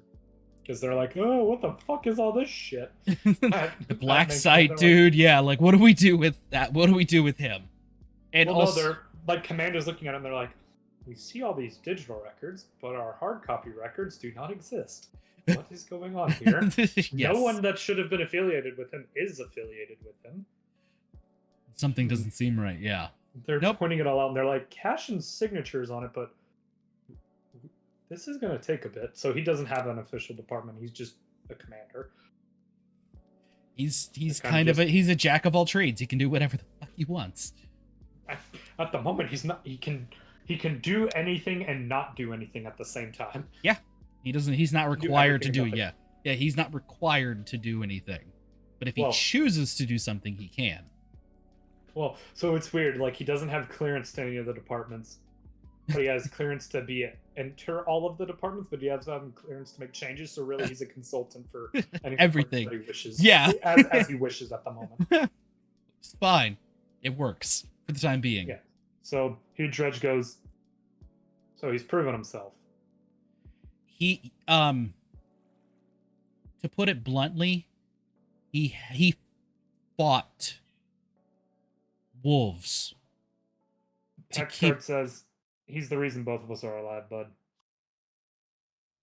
Yeah, has he proven himself more? I mean, you haven't gotten a full briefing yet because we haven't had a sit down to be able to go over everything so you can see everything, but there isn't a single person on this ship that doesn't value Alomar. All right. How are things with the mech suit project going? They've been on hold. Reasoning? Neither Percy nor Baxter felt confident enough in undergoing doing the surgery without having you present, because out of this whole time Baxter's never left your side, which is why he was there in the makeshift. So we basically only had Percy, and he's been phenomenal, but no offense to Lieutenant Cross, he's not you. You're the only person that's actually physically done the surgery. Yeah, he's no Commander Reg. Yes. So, and this was something that the ship decided. Sorry. Hugh Dredge is actually a captain, not a commander. My bad. Yeah, let's say he's the same rank as me. Yeah. Yeah, that's right. I had that backwards. My bad. It's only Alomar. It's Alomar is the only commander, but he's the commander of nothing. Yeah, it's only Alomar and the security officers that don't rank you technically. Well, the 3 security officers who are junior admirals. Yeah. Not that he knows any of this yet. No. Yeah. Nope. So yeah. That's basically. Baxter does say, by the way, he's fully cleared for duty. Everything checks out. Awesome. And Hugh Dredge says, and any other developments that I should know about medically? Medically. I mean, I would go over. I haven't given any sort of. Well, Smada, these are all briefings. These are knowledge. Yeah, this isn't any sort of hush knowledge yet. Yeah, but also yes, not that he would say any of that at dinner in front of everybody. Yes, no, the stuff about Price, Smith, and Kilman, and everything that would all be behind closed doors. Yes. At mid-sentence, Hugh Dredge hits the button. He goes, "Don't generate any more sandwich, please." And like he just continues eating on it. He's eaten approximately 30 foot of sandwich at this point. So the only other massive development that I guess that's technically arose is Laura. Now, you earlier said you didn't know who Laura was. Laura was the med officer that was in the med bay with you when the Alomar incident happened. The ensign. That was assisting. Yes. So we thought she was KIA. So this woman, who I think you might have seen her when you've been into medbay. The woman who has. He hasn't been in the medbay yet. He came straight here after getting his pants because he needed more food. Okay, never mind.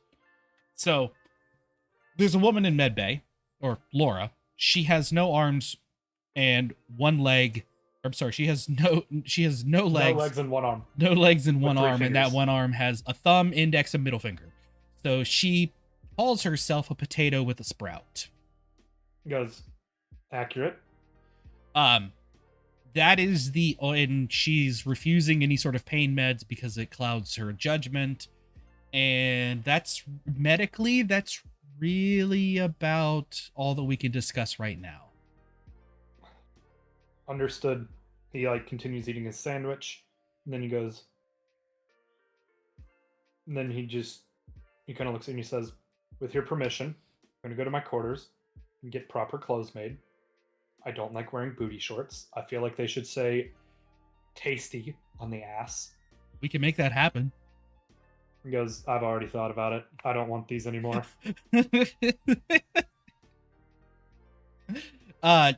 So page me when you get proper clothes made. I'll come join you in your quarters. There's a couple of things I want to discuss with you. Affirmative. He gets up, walks away. Thunk, thunk. The whole ship's like kind of tilting just a little bit with every step. God damn it, Sprocket, have you not? Rocket's like eating. He goes, I'm eating my salad, man. I'll get to it after I have my food. Fine. Okay. He goes, I didn't have lunch. I mean, understandably so. Just murmurs to himself. He says, I kind of had a lot of shit to do. A lot on my metaphorical plate, but none on my literal plate. This is the most you've heard Sprocket speak ever. Yeah. Finally, he's a very quiet person. Well, they kind of pulled him in on it, something, so it kind of helped. Yeah. So yeah. Any other? While I have everybody sitting at the table, is there anything else anybody wants to bring up that needs to be discussed, or anything that's happened since, well, the huge Reg in the room decided to wake his ass up? A guy whose name you haven't learned yet raises his hand and goes, yeah, I got a question, Captain. What's your name, son? Lieutenant Price Palmer. All right. Would you rather me call you Lieutenant Price? How would you prefer to be addressed? However you wish to address me is fine, sir. All right.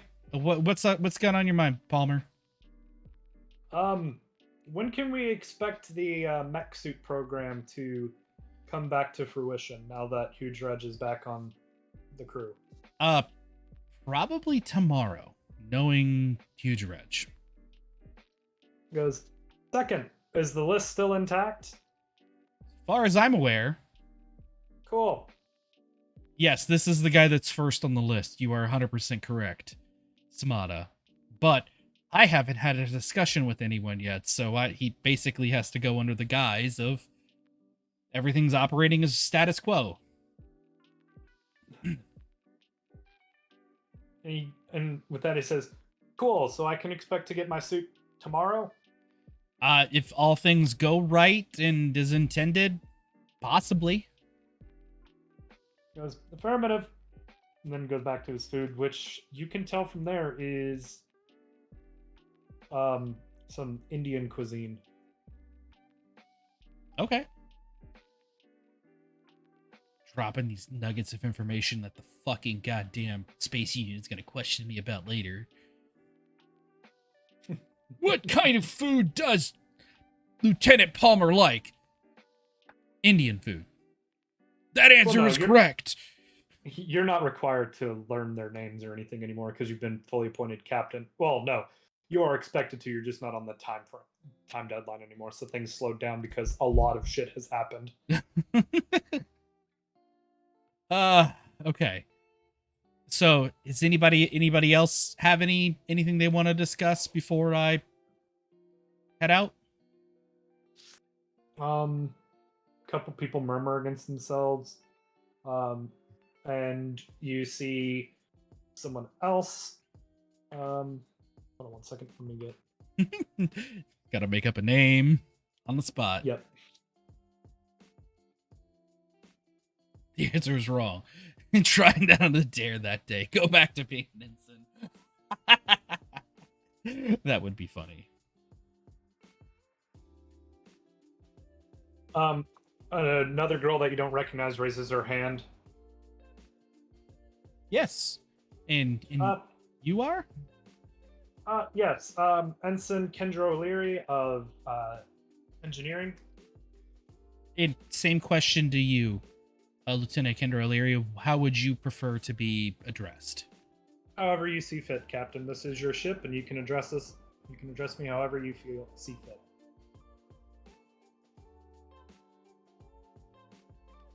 Oh yeah, okay. What do you need, O'Leary? Yes. So since this is a pretty big day with everything that's been going on, I would like to kind of informally request that tomorrow be taken as a day of rest and celebration for the return of Huge Reg. I mean, It's not unprecedented in the Union. yeah, no, I can't argue with the reasoning. And you hear Price go, or Palmer go, I'd be fine with that. And a lot of other people going, that's a great idea. And some other people going, man, I miss Reg. Yeah, no, so we can go to skeleton crew as far as people running the ship. You'll still have probably like maybe 2 hours out of your normal shift because we still have to monitor and maintain the ship, of course. But yes, barring anything going, knock on wood here. I don't want to jinx us or anything. Day of rest tomorrow. What is the date tomorrow, Baxter? No. All right, DM. What's the date tomorrow? We don't use normal days. Tomorrow's Thursday. Okay. Tomorrow, Thursday of whatever day, month, and year this happens to be. We'll really pay attention other than in logs, in which case that's filled in. Will be unofficially slash. He'll be unofficially slash officially Huge Reg Day. The pact card, which he's sitting on your right because he's your second right hand man. Yeah, literally.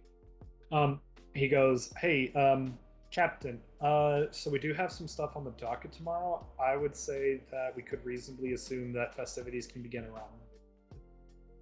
Yeah, but probably around noon. Yeah. Yeah.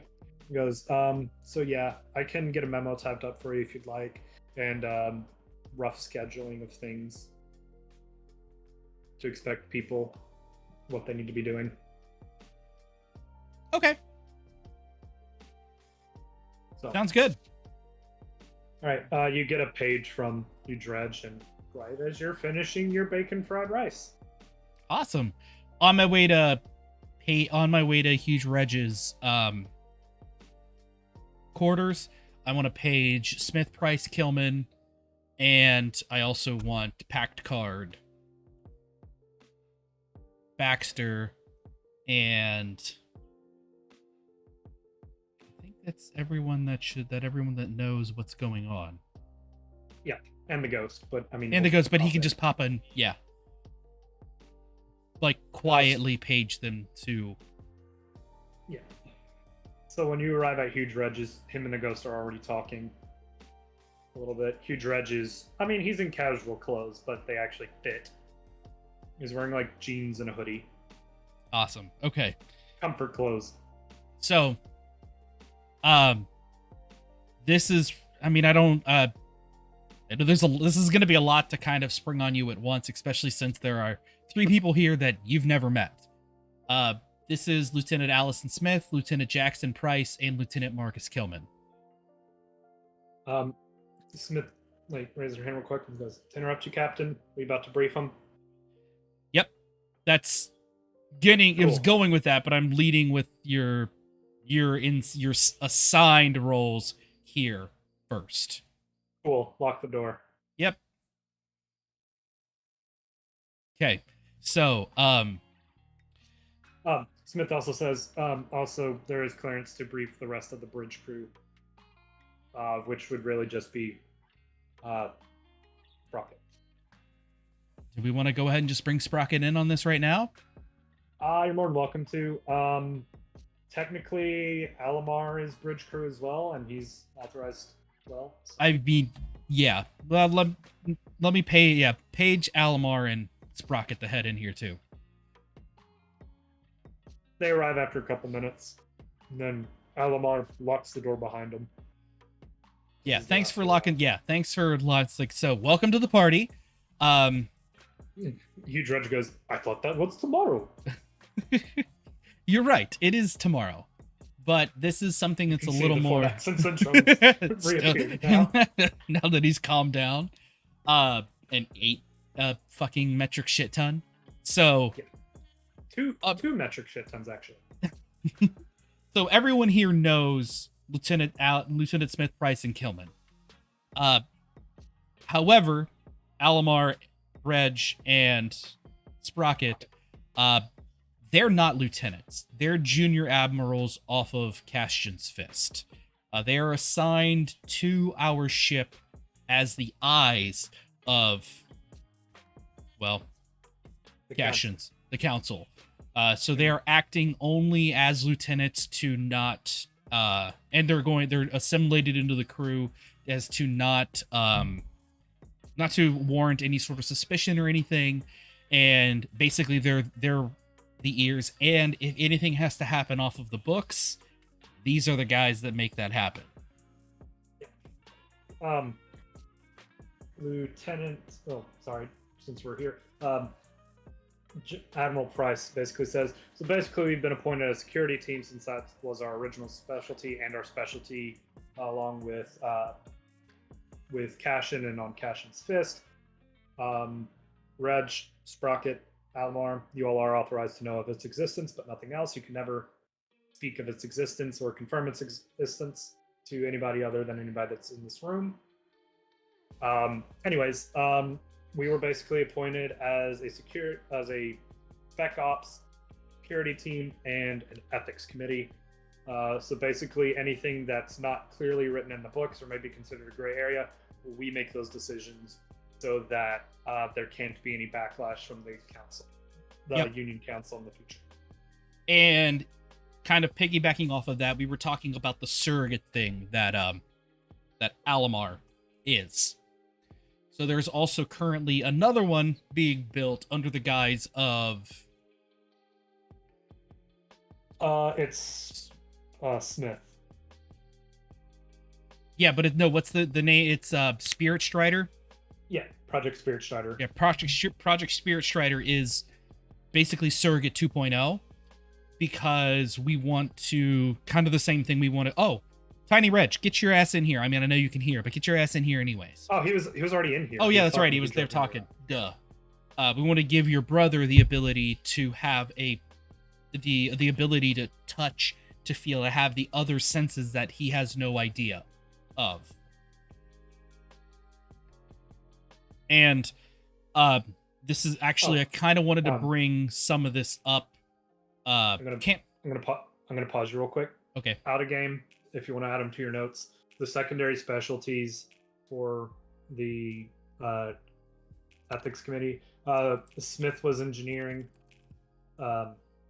Jackson's secondary is science, and Kilman's secondary is communications. Communications, and what was... So Smith is engineering, Price is science, and Kilman is communications.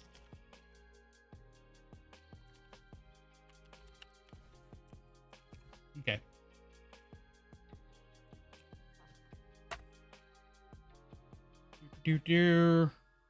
I know I got a pen. Oh yeah, pen it. That works. Here, how about I give you this? Just gonna pin it. That works too. Yes. And then you can just edit the pen as needed. Yep. Cool. Okay. Well, I'll just edit my thing and then... Yeah, but so it can just be edited as needed because then it's always there. That's awesome. Cool. So yeah, so kind of another thing I wanted to bring into this is, and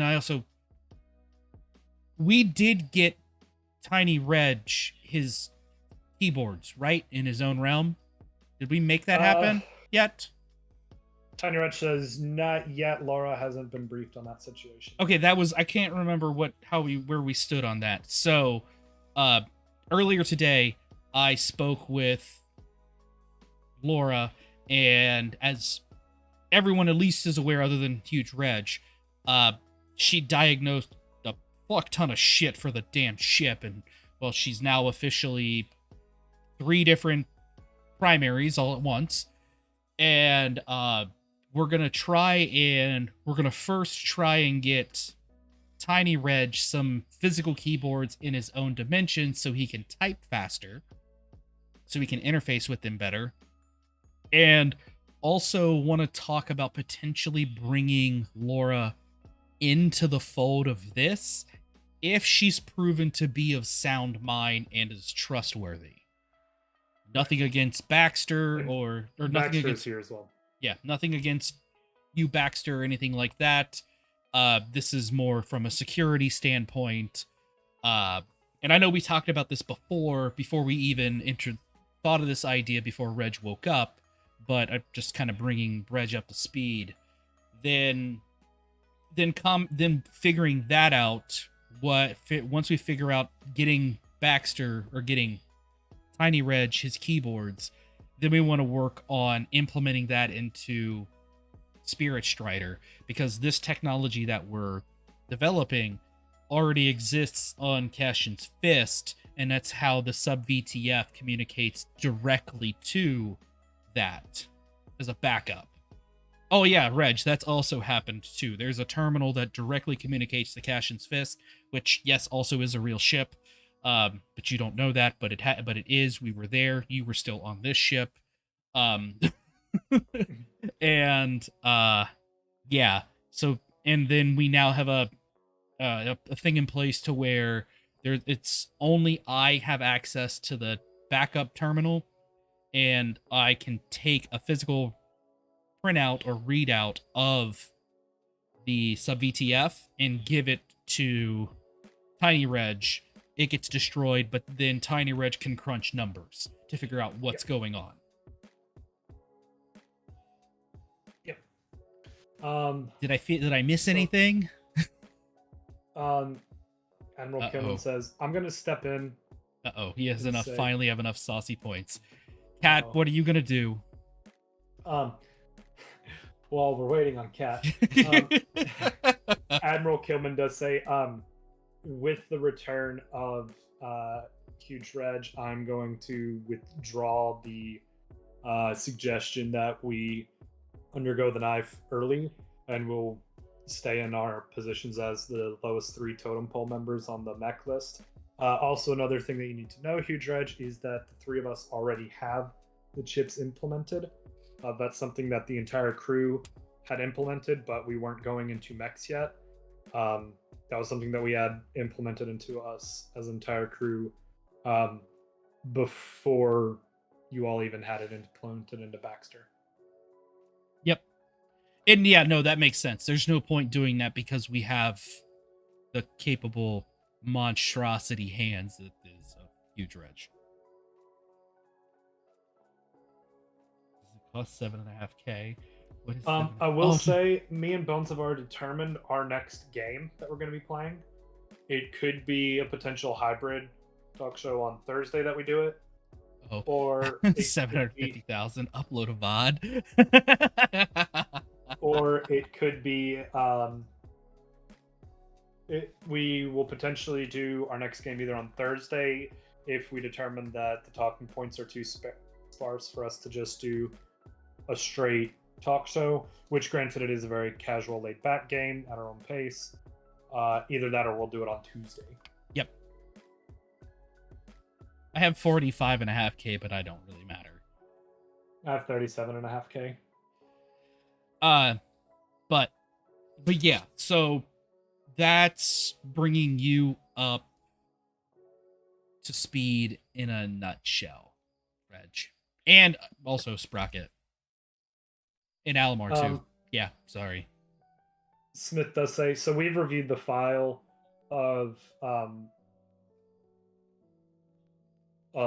Laura, and we we'll evaluate whether or not we'll permit her to know some of this knowledge, um, depending on how her first project with the ghost goes. Okay.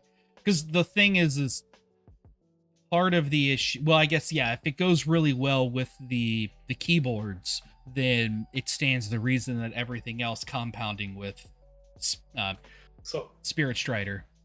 so the big thing is, we cannot tell her about the technology that Yeah, is being used. yep. Just like none of you all are allowed to know the specific details of it. We can't tell her that that technology is even in place. That's something that we determined.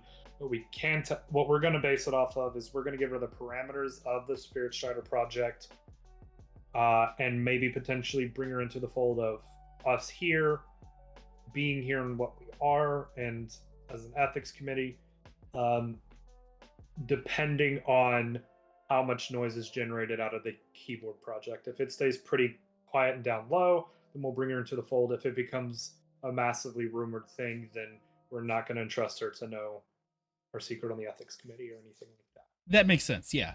Because like when I earlier today when I proposed the idea, I was very vague. Like, hey, but I think what I told her was, we want to have, how would you, I even direct, how, like, let's say you were wanting, we had a person on the ship and they wanted to wireless or, instantaneously monitor and control a robot of some sort on a planet in real time without having the robot have any sort of AI functionality that would breach Space Union law. Like that's a real world scenario that could positively affect the crew because we can absolutely discover planets that's not habitable for us. Right. So the big thing is we can, if we bring her into the fold, then we'll have cause to well, I'll have cause to kind of post myself in engineering and look at stuff and be like, hey, that's not acceptable. We need to find a different way around this. Or if it'll be something where or you have to relay that information to me. Yep. No, yeah, this totally. It doesn't stop the project because, I mean, she doesn't have to know other details, and details that would eliminate that project will not be given to her. So she has to figure out everything on her own, regardless. But it'll be a matter of how easy is it going to be for us to render a decision. Yep, absolutely. So, and because I mean, after this, I still got to go back to sickbay and tell her that that everything was fine because I told her I was going to report back to her. So, but I wanted to take a quick minute to kind of update you privately and bring you guys into the fold as well, because yeah. Also, actually, you guys got your memo because this is the entire bridge crew. Sprocket does say, he goes, actually, that request has been received. It is still pending. I wouldn't bring up that promotion request status until it's actually approved or something like that. Well, no, I'm just going to touch base with her and let her know that it's been sent out. It's not approved yet because I told her I would give her an update. Correct. Okay, that's fair. Yep. Kilman also says, this would also probably be a good time to have the bridge crew meeting about... You're stealing my thunder, man. That's what I was going to bring up. But yes, you're right. It's Brighton might as well kill two birds with one stone. But yeah, so what the bridge crew meeting was going to be about tomorrow morning at 0900 was bumping Laura to the top of the list. Baxter politely says, I have a conflict of interest in this, so I'll have to recuse myself from that discussion. You can know since you know, I mean, I still want you to be here because you still need to know what's going on. Right. No, I understand that. He goes, I'm not going to give any input on whether or not we should do that because I clearly have a bias. So I will listen so I can stay informed, but I will not be providing any input just because my input will be biased, and so I won't be providing input onto that decision. Okay. If I ask you a question, though, I will expect you to answer it to the best of your ability. Oh, I will answer any questions directed to me. He goes, but I will make I'm telling you right now, Captain, respectfully, I will make zero input Yep. to the decision. And I And wholeheartedly respect that, and that was also going to be stated. So you're good. Awesome. So I'm torn at this. um, It's Price does well. Actually, Smith raises her hand and says, "Just to let you know, the three of us are on board with that reshuffle. Again, provided that you get 7/8 approval, yeah. or get someone to agree to swap slots." Yep. No, yeah, that's so everyone knows, but personally, I'm honestly on the fence about it. On one hand, this woman, she sacrificed a fuck ton. Like, it's a goddamn miracle she's even alive. And as, I guess, somewhat of a reward, I want to be like, yeah, just fucking do it. Because as she called herself, she's a potato with a sprout. This woman will not be able to perform her functions regularly as part of the Space Union. Period. Because we're not going to be able to carry her around all day. We're not going to be able to maneuver her around to the things she needs to get done. Granted, she still may find a way to be able to do it because she's clearly intelligent, but at one point in time, is someone from the higher ups, and I nod over to, the three of them, and where they say she's no longer medically fit to be part of the Space Union, or she has to do something else. And like that's my issue. And the other half is the other part that I'm on the fence about is, well, the other people. How are they going to feel this? Because I know that there's people that's gonna be like Palmer. He's excited about getting his mech suit tomorrow. But at the same time, huge Reg, how many of these do you think you can shell out in a day? In a day, how many could I actually perform? I Yeah. could perform reasonably 4 per day. In terms of what we're actually allowed to do per day, it all depends on which division they're in and what order they're in, which is why they're in the order that they're in. Bye, Cat. Love you too, bud. Thank you for joining us, Cat. man. Thank you so much. Huge Reg says, of course, the time out of position wouldn't be an issue for Minkle because she's in a special situation. And then Kilman does pipe up. He goes, so I've been in communication with some of the council. They have approved Laura to stay on the crew, but until she is fitted with a mech suit, she is only allowed to operate in a consulting position. Okay. So if she was, kind of piggybacking off of that, if she was to be outfitted with a mech suit, she could be part of the daily roster at that point in time. Yes, once she goes through the healing process and the 2-week healing process and everything like that, which, along with that, she does sign waivers against her rights against treatment, because this is a specialized thing that can have life or death consequences. She will have to be off roster for 2 weeks. Which, since she's signing this paperwork, she will be on pain medications. Absolutely. There is no ifs, ands, or buts about that. Kilman did say that does not affect her pending promotion either.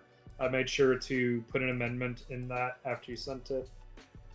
Sorry to go around your back, but also that's kind of my job. Yep. No. I wouldn't want that to affect her promotion because that's not fair to her. No, and where my secondary is in communications, part of that does go along with promotions and rostering. Yep. No, that's, I approve of, I mean, I can't tell you no. Correct. I can tell you no. But at the same time, thank you. Kilman's very laid back. He goes, I didn't want to do that behind your back, but also at the same time, I kind of had to catch it before it fully sent out. So I kind of had to retract it, add in that amendment towards the top, and then send it through. And I had actually already made communication with the council about that once I saw that request go out. Okay. Yeah, no, it's one of those, all of you guys in here, I trust you explicitly. Like, you've Implicitly? proven implicit, whatever. There's nothing that I don't trust you on. I know that you three, pointing to Price, Kilman, and Smith, are new to the ship per se, but yeah, you don't get where you are if you're not trustworthy. Period. They also say we don't get to the post we were on Yeah, that's without that's clearance that you can't even imagine. that. Hence why I said you don't get where you are without proving that you're trustworthy. So implicitly, I just roll with it. And everyone else here in the room, including Alamar, have proven themselves time and time again to be incredibly trustworthy, and that's why you're in this room with us right now. So Sprocket, and I mean, Pact Card is technically a part of engineering as technically second officer, and also navigation, but his navigation has been moved to a secondary, communication being his tertiary, just because he has to have communication. Just like technically your secondary is communication, just because of rostering and Yep. stuff like that. And so Sprocket does say, he goes, well, I've discussed it with Pact Card some, and we believe that once Laura is fit, and assuming, well, we know she's going to pass her exams, but yeah, there's no chance. There's no doubt in our mind that that woman's gonna pass those exams. We've actually looked at Bless you. current contributions, and the contributions that she provided today are significant enough that it would actually warrant for her to become third engineering officer. I have no, barring that it all works and everything is going fine and there's no sort of negative repercussions per se, I have no problem moving forward with it. Right. The second and third officer slots are completely determined by the first officer of the department, the captain, and then, of course, the second in command of the ship. So that's kind of where that decision is made, is with the three of us. But me and Pact Card were mostly just discussing it as, hey, what kind of precedence does this weigh in? Because we have to assign her a rank as a numbered officer, since she'll be becoming a lieutenant in the department.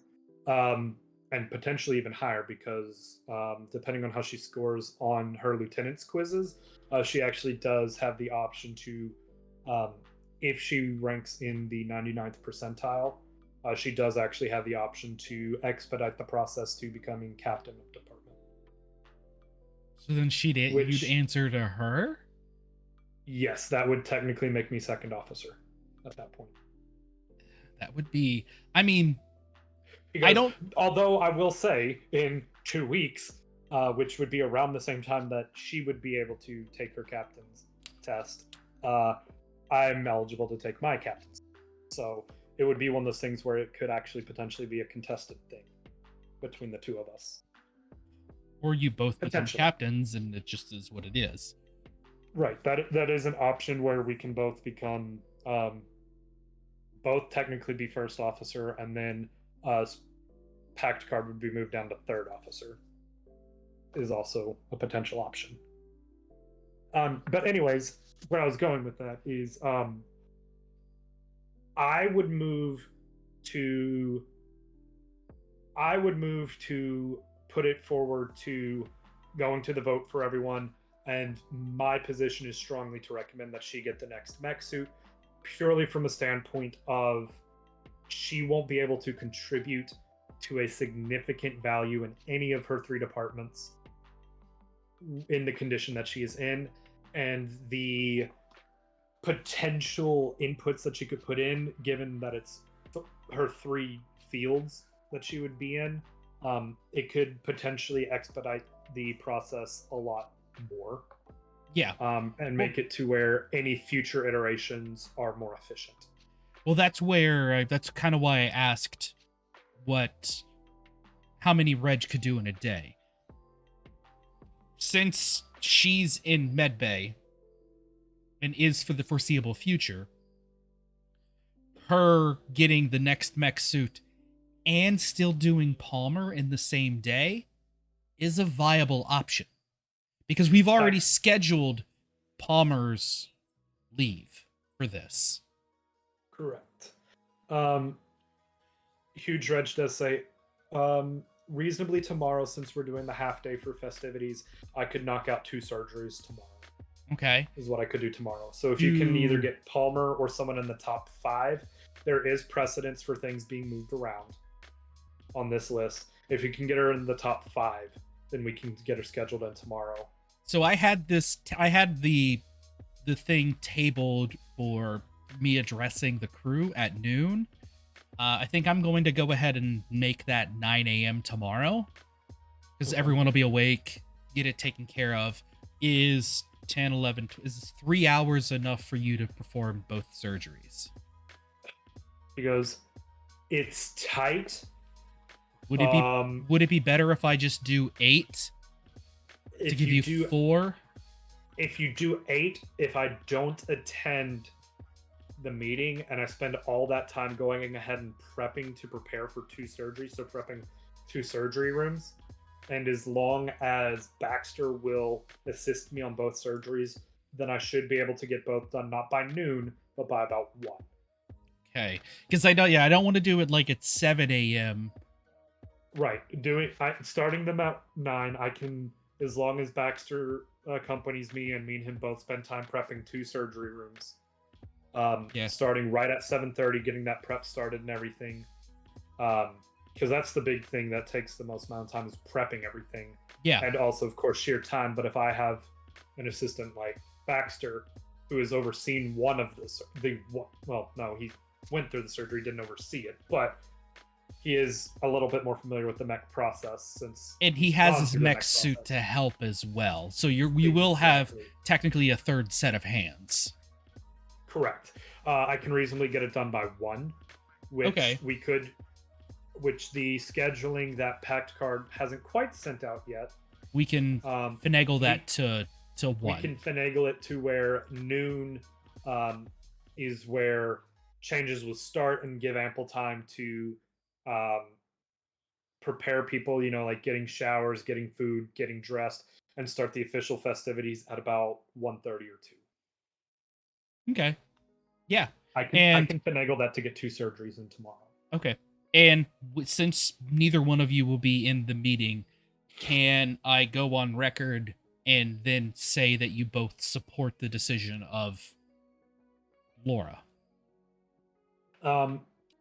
Reggie says, I support it because this also gives precedence to where if we have another person that is critically injured in the line of duty, it gives precedence for them to have the option of staying on the crew and getting a mech suit, or taking their medical exit. And also give precedent for that. And that's an important thing to mention tomorrow, that if this approves, they need to understand that there will be medical precedent for anybody else critically injured in the line of duty to skip to the front of the list. Yep. I will approve that. Baxter says, I know you asked me a question directly, but there's 2 reasons why I'm not going to comment. 1, now that Reg is back, I'm not officially part of the bridge crew anymore. And 2, I'm biased. I mean, I get my answer. You know what my answer is.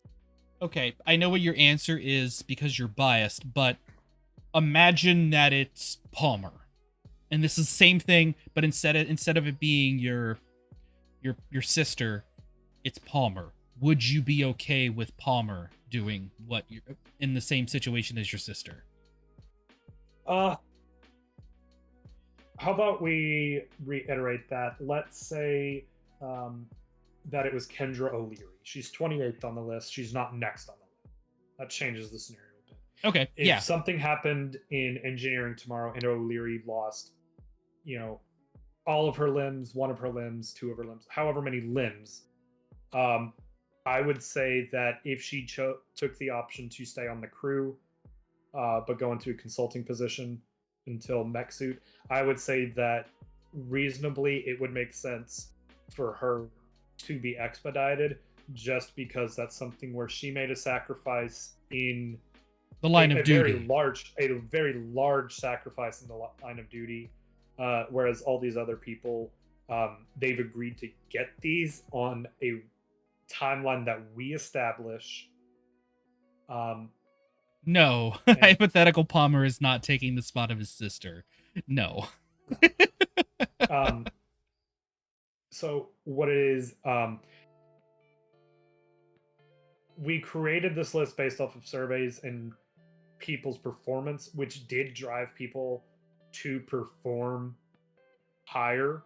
And so it would kind of be like taking a little bit of a reward away, but also we can put it as a thing where, hey, if you commit yourself fully and an accident does happen, we will take care of you immediately. Yeah, this is, yeah, I'm is wanting good precedence to have. Yeah, this is because tomorrow when I address the crew, I'm going to bring up that I know this, you guys did everything to prove and we had this list, but this is, hear me out on this as to why, and just to kind of dry run this. Part of the reason why we want to do this is because this woman, or anyone, in input, you know, yes, we're talking about Laura here, but insert anyone. It could be Palmer, it could be, you know, it could be Smith here, it could be Price, it could be freaking Rocket.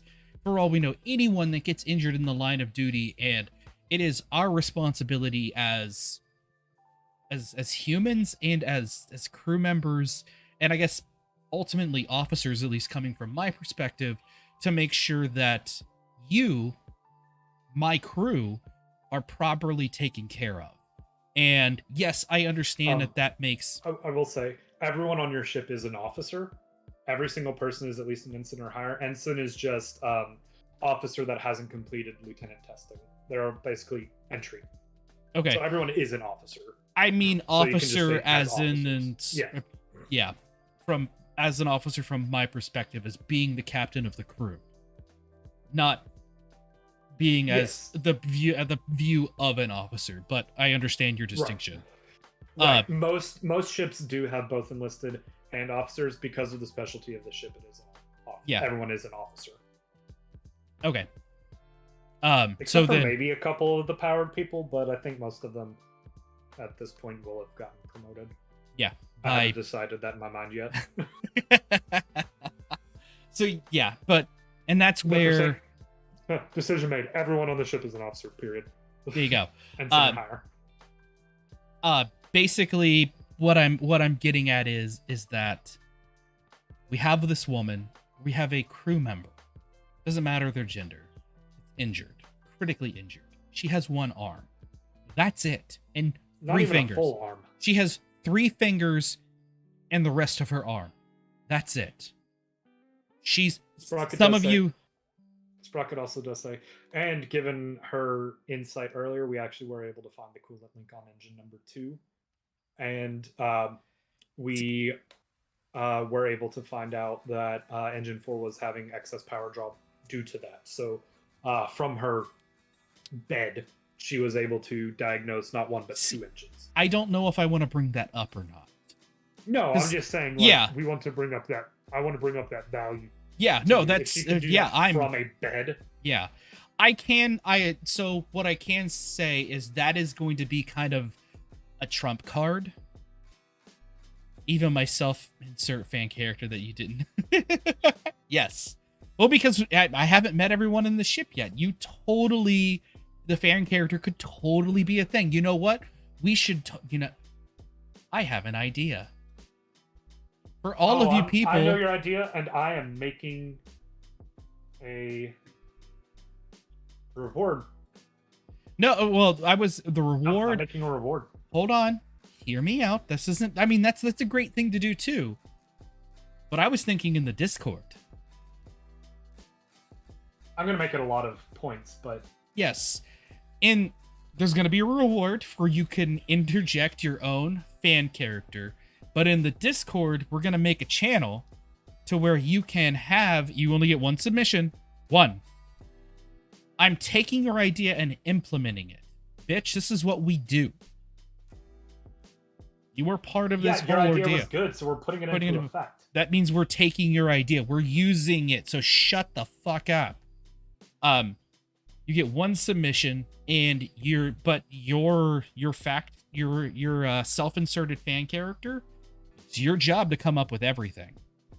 We're not doing any of that legwork for you. So that's going to be your area to just dump your character in. Got it? Cool? Capiche? Smata, you can work on creating the channel because we're not... I mean, I can get it done in a minute. But still. Either way. Yes. Yeah, we're taking your idea seriously because that actually wouldn't be a... That's a... Yeah, it'll be proper credit. Straight up, this is your idea, bud. 100%. I am totally down for giving credit where credit's due. Absolutely. But back to topic. But yeah, I wish there was an option to put in a redeem where it's one per user period, but there's not. We'll just have to we'll have to monitor and maintain. That's just about it. You can only get once. I mean, you can put in the description one per person. You could waste your points on it, and I could give them back to you, but that's not the point. I'm putting one per person. And it is 150,000 channel points. You get to determine the name and specialty within reason. Because it may eventually get to a point where I have to block out a specialty because there's too many. Yes. Now, the Discord channel, you can absolutely implement anything you want. If it's a good enough submission, Sibs and I will take it into consideration. Mm-hmm. And it will officially become canon. Yep, and I will eventually work on a master crew list available in the Discord. It'll have the bridge officers, and then it'll have each department.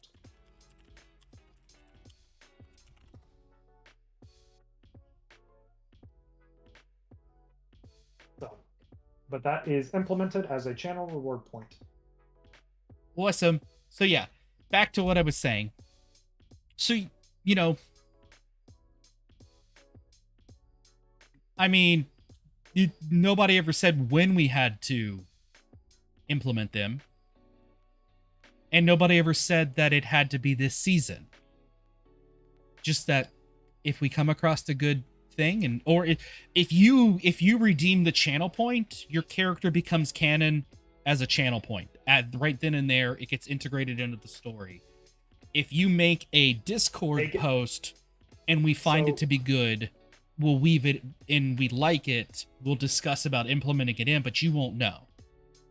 So I will say, what that channel redeem does, all it does is it lets you create the character that I will add to the roster, to the ship's roster.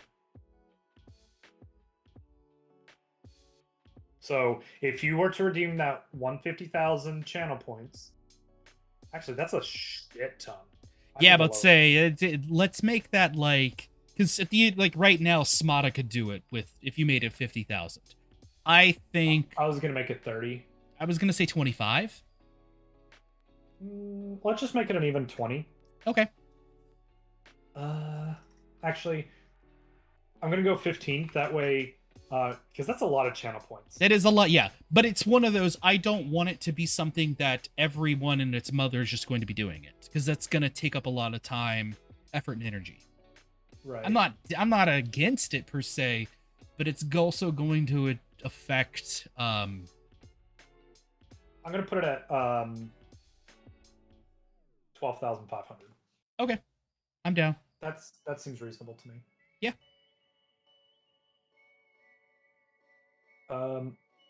So, where was that? So what were you about to say? So yeah, basically, in summary, we have a crew member that they're critically injured. they can't do any of their jobs. All she's doing right now is sitting in med bay. And I know some of you know who this person is. And you visited her and you've seen what she's worked with her, you know her personality, everything. And you know that she's stuck on that in that medical bay. She can't move around. That's where I'm coming from. And we're coming from to ask you guys as a crew, because as you already know, I ask you guys because that I want your opinion. I know some of you are not going to be what. Are you saying this as a time skip to that point, or are you just saying this in that little meeting? I'm saying it in the, we're still in the meeting. Okay. Like I'm like spitballing it to them, and then I was going to ask for their input. And that's why I'm, hey, I'm why we ask you, because as you already know, I want your input. I know some of you aren't going to be happy with this, and I want you to tell me about it. I don't want you to have this resentment about it, but I also want you to at least understand where I'm coming from, or where the medical staff is coming from to ask you to make this, I don't want to say sacrifice, but sacrifice for another crew member. What do you guys think? I realized something in my lists. What? And then I was like, should I do this or should I do that?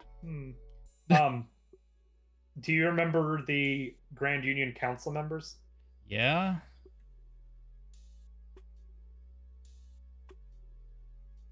What about them? Look at the names of them real quick. Yeah, I see Cashin, Masterson, Cook, Mason, and Price. And what are the names of your three ethics people? Are Jackson and Andrea related? That's what I'm trying to determine. We figure that out later. I mean, well, whatever. But yeah, that's what I'm trying to. I was just scrolling and I was like, "Ooh, wait." Ooh, okay. Ask you to make this choice. That's a very, very good way to word that, Samata. That's awesome. Thank you. They pretty much all agree unanimously. You know what, Captain? You have time and time again proven yourself to word things in a way that is inspirational and gets people to act in a selfless manner. So we trust you to say whatever you feel is right. Okay, awesome. So with that, we're adjourned. I'm going to go take a quick minute to go update Laura on what's going on and figure out what crazy concoction she's probably come up with to figure out because I can guarantee you she's probably gotten it figured out by now. So be prepared to probably get paged about something that she's figured out. All right. Meeting adjourned. You guys enjoy the rest of your evening. I'll be in touch if I need you. Yep. And Pact Card does say, I'll also send out a memo to all the unpowered people, since they're the ones that are on the list, that they will be, there will be a mandatory meeting for them at 8 a.m. So we're going to do 8 a.m.? 8 a.m. mandatory meeting. Okay. Awesome. I'll make sure to be up at 7:30 then. Okay. Cool. All right. I'm going to go. You kick that out, bud. I'm going to go to Med Bay. Yep. Well, then first is, well, it's not midnight yet. What time is it? It's about 9 p.m. 9 p.m. Okay, so she's definitely still awake. But is going to Med Bay, is Laura still awake? Yeah, of course. She's sketching out stuff. Yeah. Who knows how many filing cabinets we have now. But walking in, hey Laura, just wanted to, sorry it's taken me, I know we talked this morning and I told you I would stop back in. It's been really busy. I'm going to interrupt you real quick. What? So, your project that you were telling me about, I've come up with a few different solutions. None of them I can really test until I have access to a lab, and access to you and your time. Okay. I'll need to, my current main running theory is your portals, trying to devise something similar to your portals.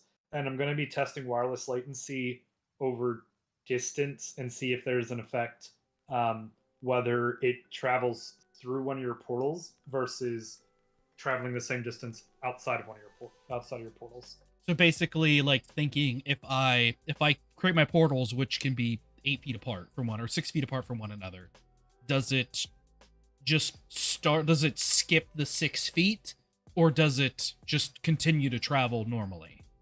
Right, exactly, because that could potentially bring latency down enough. But also, I'll have to run tests on your portals specifically to see if there's a way that I can potentially recreate them in a miniaturized form that is just for wavelengths, assuming that it does actually help with latency. Okay. Yeah. Because then we could put it on a spectrum that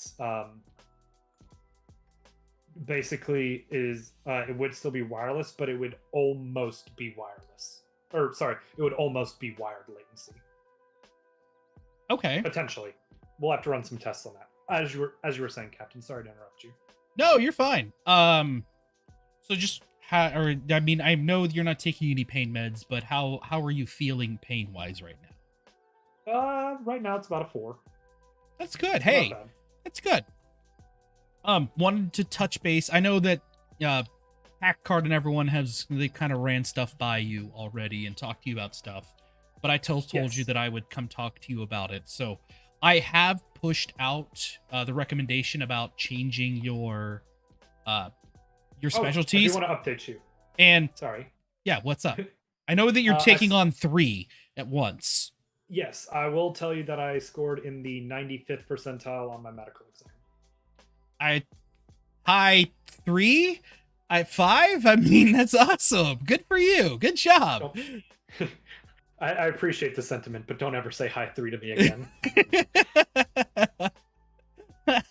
I can joke that I'm a potato. You can't. I didn't want to. It felt kind of weird to say 5 because yes, but nonetheless, I apologize. No offense taken, but if I ever hear you call me a potato, I will slap you with all 3 fingers. Can I call that your strong hand? What else would it be? It's true.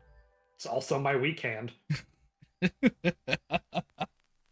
But yeah, I just wanted to come touch base and let you know that that we did push that out as of literally probably a couple of hours ago. We're just waiting on hear back from the Grand Council. Compounding that with what's going on with you as far as I will say my engineering test is scheduled for 5:30 tomorrow morning. 5:30 a.m. tomorrow? Yes. Okay. And you do know that at 2 you're no longer required to work, right? I'm aware, but also because I'm currently only acting in a consulting position, I don't have to adhere to a particular schedule, so I can work whatever hours I want. I mean, you're not wrong there. I just also want you to take time to come see the crew. Well, my release from medbay hasn't been finalized yet. But also, this comforts me. She like points to like the 30 pages of work that she has sitting on her bed. Because Okay. This comforts me. Okay. I'm only asking as a suggestion because you are still a valued member of this crew, and I want people to know that you're still here. Because I understand, Captain, I appreciate the sentiment, but let me ask you this. What? You're a very gifted pilot. And you are also a very talented speaker. Yes. If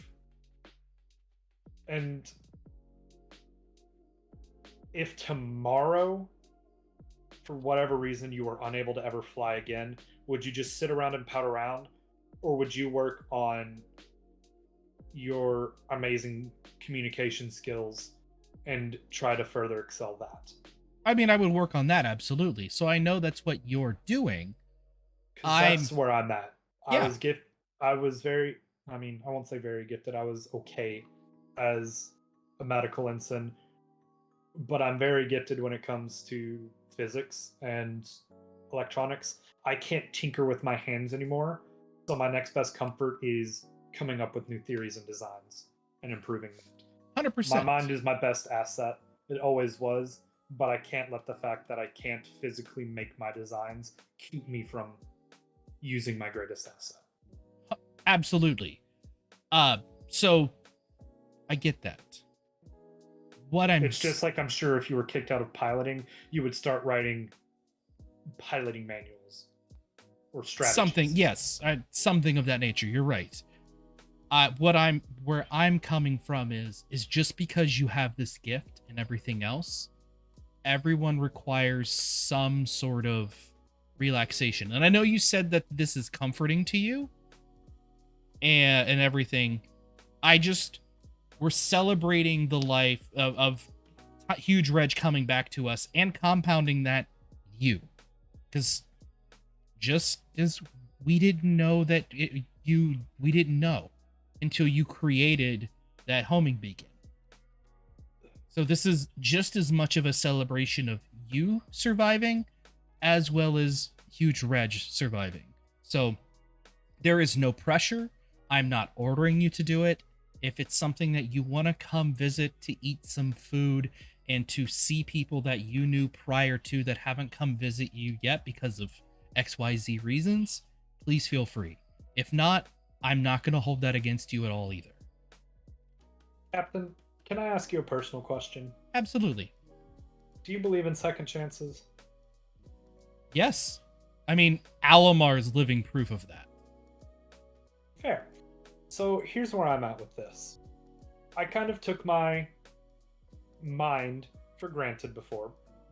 Mm-hmm. And I almost lost everything. I was given a second chances. Personally, I don't believe in third chances. So whatever major event happens to me next, I believe it'll be the end of either my mind or my life entirely. I want to spend every waking moment making sure that um, my mind goes to the fullest extent of its usage and improving things as possible. Imagine where we would be if Leonardo da Vinci died after his first invention. Yeah. Imagine how much knowledge would have been lost. Yeah. No, I mean, you're not wrong. So, again, I get, as I said, I'm not forcing you. I'm asking I'm asking for you to think about it. I know. I'll think about it and I'll consider it. Yeah, Um, that's all. Since this is a celebration of your second chance, just because you want to do everything you can, you also should enjoy that second chance too. And if this is what you consider enjoyment, so be it. But I wouldn't be a good captain if I didn't provide you with other alternatives as well. I appreciate that. I will also let you know that Since we don't, hold on just a second. Since we haven't figured anyone out yet, no, we don't, Smada. So good lord. But so I will also say, Captain, after I finish this current sketch, I'm going to go into full study mode for my engineering exam. Um, she goes, in all honesty, I know about the 99th percentile rule. I fully believe I can get 100th percentile. Shoot for the moon. Make it happen. And I plan on going to bed early tonight. In fact, I'm going to ask whichever officer is on duty tonight to give me some light, very light pain medication so I'm well rested. Look at you taking pain meds. It's only for the fact that I know that if I don't get my full rest, I won't perform on my exam the way I should. I'm disappointed that I got 95th percentile on my medical exam. Hey, if that's what you need to strive to push forward, then you know what, you do you. That's awesome. But I'm going to be studying for the next 2 hours or so. So yeah. So I want to get 100th percentile, and as much as I like Sprocket and have respect for him, I think it would be cool to get captain before him. Okay. And also, well, Little Angels, you could sub to us, and that would negate any ads. It would. You don't have to. It's up to you. It's $5 a month. Actually, right now it's still Subtober. So it'd be 25% off. So it would be like $3.51 or something like that before taxes. Oh no, it's you get 25% off on 3 or 6 months. So you can get 3 months for $11 or 6 months for $20.96. Yeah, but again, fully up to you. We understand ads are annoying. Yep. But it's also how we make money. Yep. At the end of the day, I got to make money too. Yes. Yeah. Or we have to make money. Yeah. Split and profits, do 50, keep in 50. mind, every single dime that we make off this goes right back into the channel. Yep. We've done giveaways in the past. We haven't done any in a while. We haven't done any in a while. Yeah. A lot of that has to do with different situations that have changed in our personal lives. I'm unemployed. But every dollar that we have spent from that account has gone into either buying software to improve the stream or buying games that we play on the stream. Yep. And that's where going to something like spaghettiandnaked.store and ordering any sort of merchandise off of that does directly support us, because that's back and that into... goes to the same Spaghetti and Naked account that we then put back into the show. And our margins are razor thin. Generally, margins for, I think the highest margin of anything is on the hoodie. I think it's like $3 that we make off of it. Yeah. I put the margins as low as possible. But I've made sure that none of the margins are $5. All of them are under $5.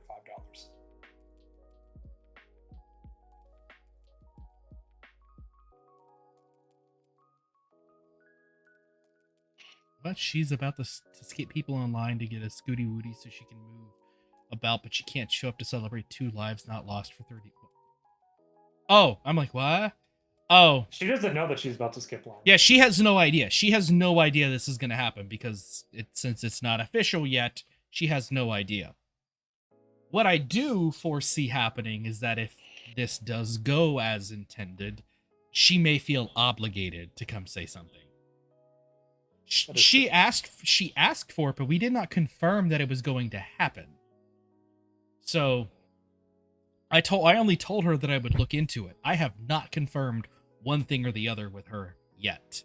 She did ask for it, yes, but she did ask for it informally. She was like, if possible, I would like for that to be consideration, so I'm not just useless. Yeah, she still had the balls to ask for it. Yes, 100%. Yeah, she did. Yes, but I'm not giving her. I'm withholding information purposefully because it's not set in stone, and I'm not giving her any false hope. So she also has not said that she wouldn't show up. She just said she would take it under advisement. She would take it under advisement, and also she said, "This is what's comforting me," and I'm not gonna. Her last almost 2 years has been hell, as she had to amputate her fingers and her legs and her arm herself. Yeah, so I'm all like giving her the creature comforts of the world per se from Med Bay is fine. It's just, hey, you're alive. Let's celebrate that.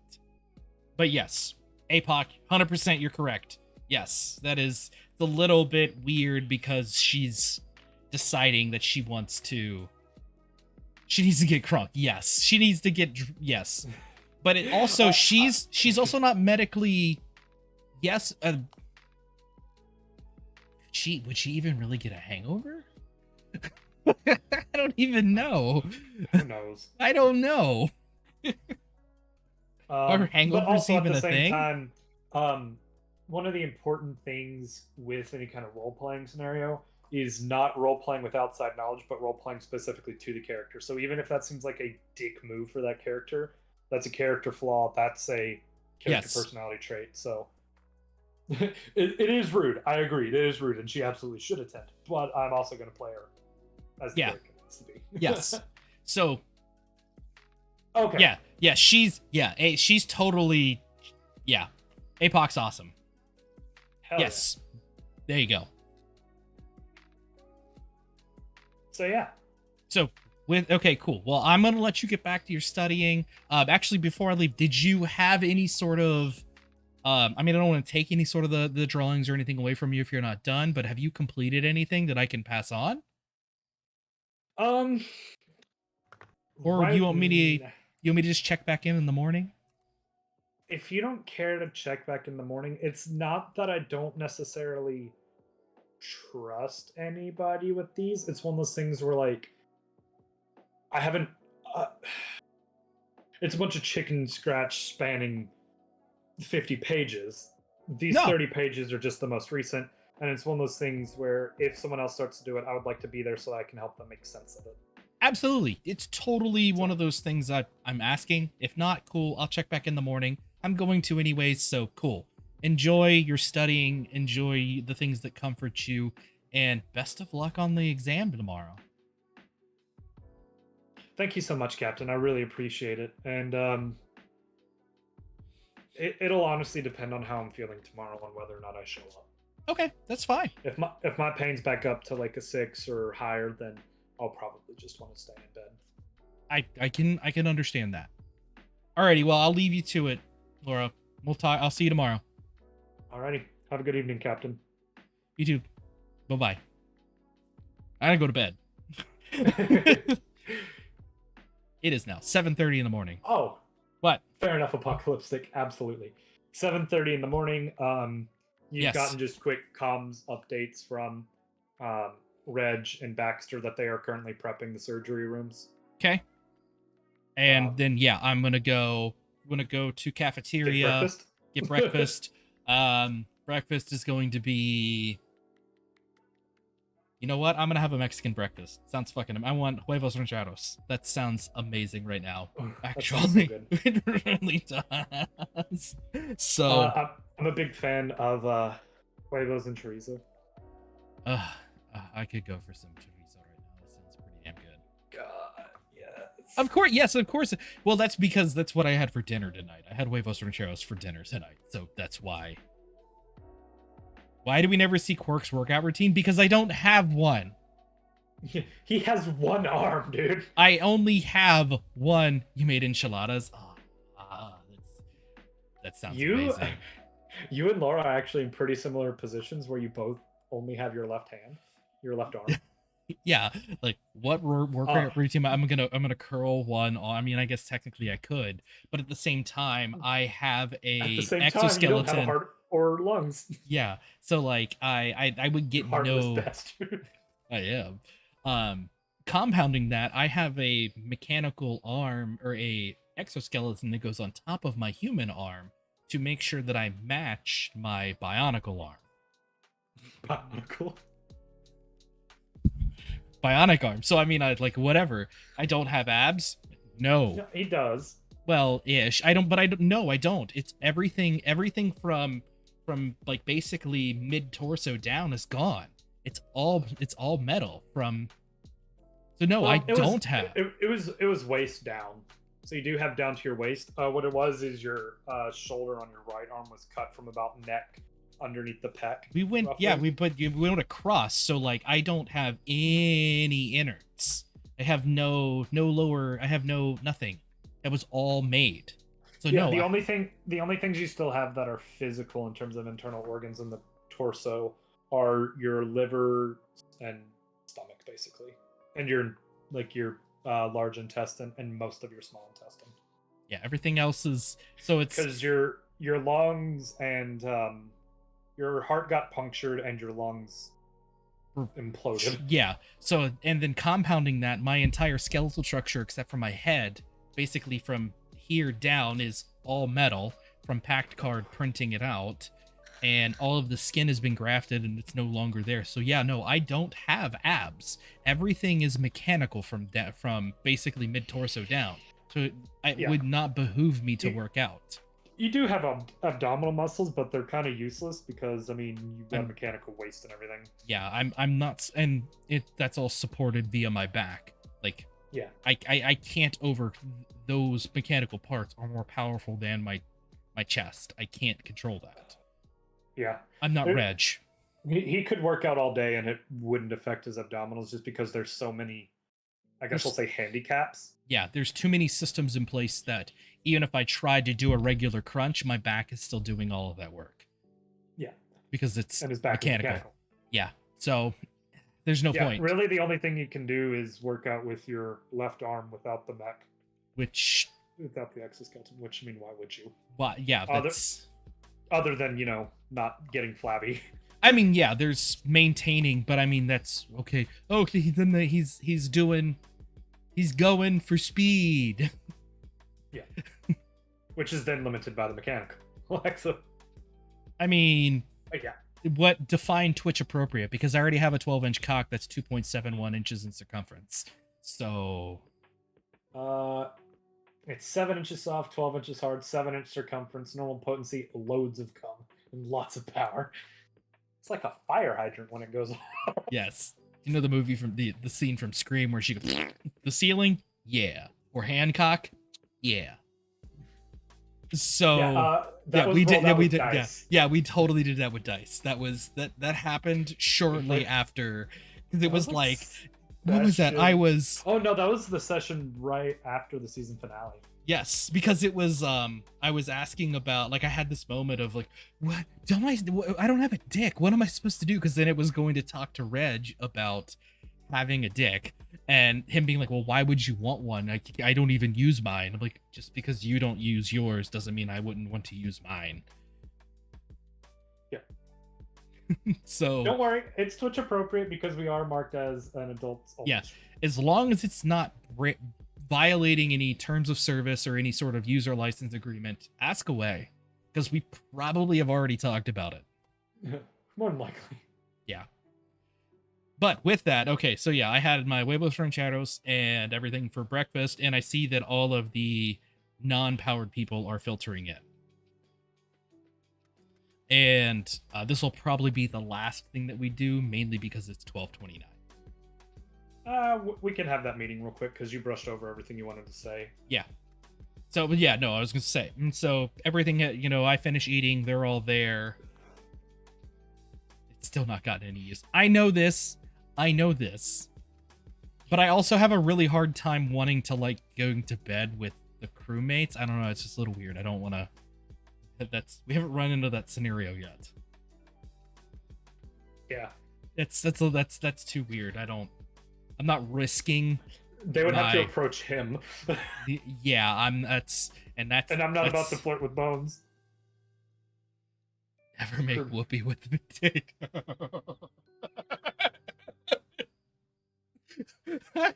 He did ask about it. He did ask about it. Actually. I did ask, like, does everything, like, is it still down there? Like, that's a.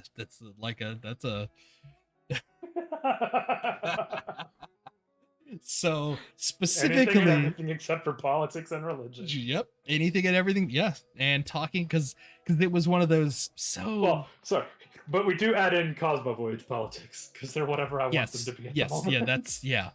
I mean, she has a. You can sit and spin that shit because you have an arm to hold. You can just spin. She did straight up say, "I do still have a vagina." If that's what you're asking, Captain. Oh man. So yes, it's still plausible. Do I want to have sex with a potato, though? That's the question. It's not do you want to have sex with a potato, Bones. It's does Quirk want to have sex? Well, yes, I mean Quirk. I'm speaking as Quirk. Yeah. So you do get the 7th, 8th approval. Sorry. Go ahead. You want to make a speech that you've already made? Yeah, so I want to make a fine. speech. I'll retract that, and I'll determine based off your speech. Okay. That you make right now, and not the one that you already made. I know. Yes, I understand this. All right. Hey, thank you guys for coming to this meeting today. I just kind of really wanted to touch base with something here that you may or may not agree with.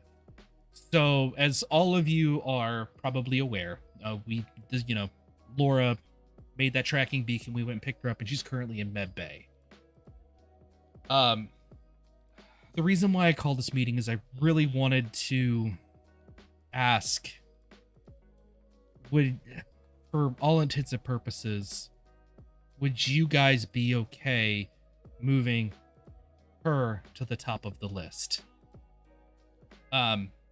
There's no dice roll. It isn't gonna make anything. It's not gonna matter.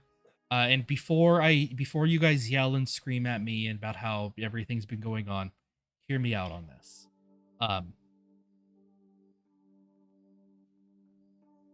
We have a fellow crewmate that's been damaged in the line of duty. She's currently bedridden. She has one arm and 3 fingers. That's it. She's not mobile. She's content currently, or they're content currently with doing what they're doing. But as they heal and everything starts, she becomes better, they have no means to be able to do their job. They will only be doing consultative work. And they may be okay with that, but they may not. And they may be forced to take a medical leave option to leave the union. And honestly, what I'm asking you, and Palmer, directly I'm sort of asking you, are you okay giving up your spot to someone who's medically or critically in need of medical treatment to be able to continue functioning life as how we experience it right now?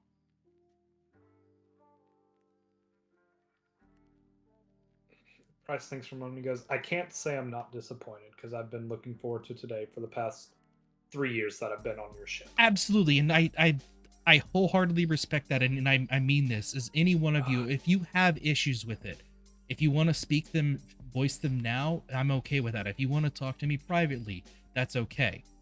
As you know, I want to run this ship with your input. I want you to talk about what's going on because your opinion matters. This isn't just about what I say. Palmer does say, now with that being said, while I am disappointed because I've been looking forward to it, I would want the same thing if I were in her position. And talking to her some, she has a very brilliant mind.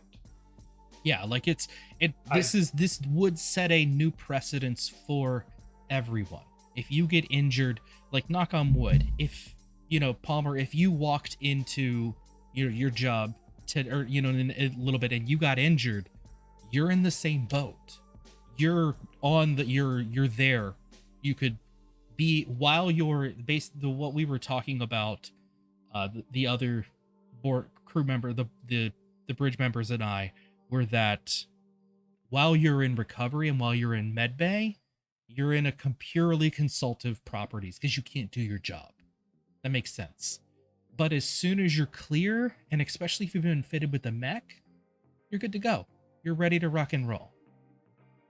Palmer does say, he goes, I do understand, and while I hate the idea of dropping 170 slots in the list, because I did work hard to get to be second behind Baxter, I would want the same thing if I were in Laura's position, so I would be fine with trading places. Okay. Thank you. Because from the rumors that have been going around, I hear that she's going to be joining us in engineering, and she would be able to teach me more, that the knowledge and insight that she could give to me, I think would be more valuable than a mech suit. If it wasn't that, then I would not consider this. Thank you. Does anyone else have any sort of input that they want to, genuinely, do you have any sort of discrepancies with me asking you guys to be okay with this? A couple of people speak up. They're just like, well, I understand that, and I do also understand the precedence. I like that the precedence is there, so I'm fine with it.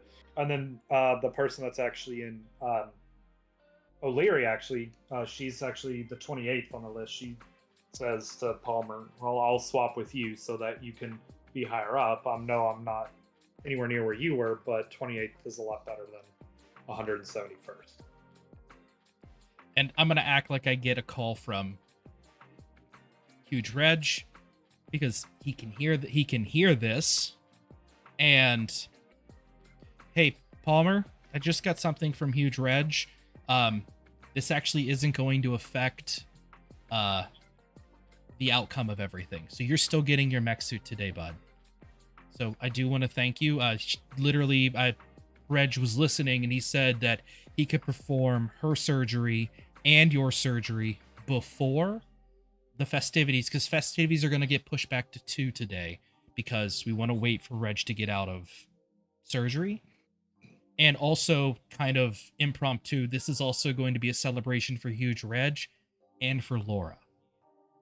Celebrating their life for everything. So, Palmer Reg says, cool.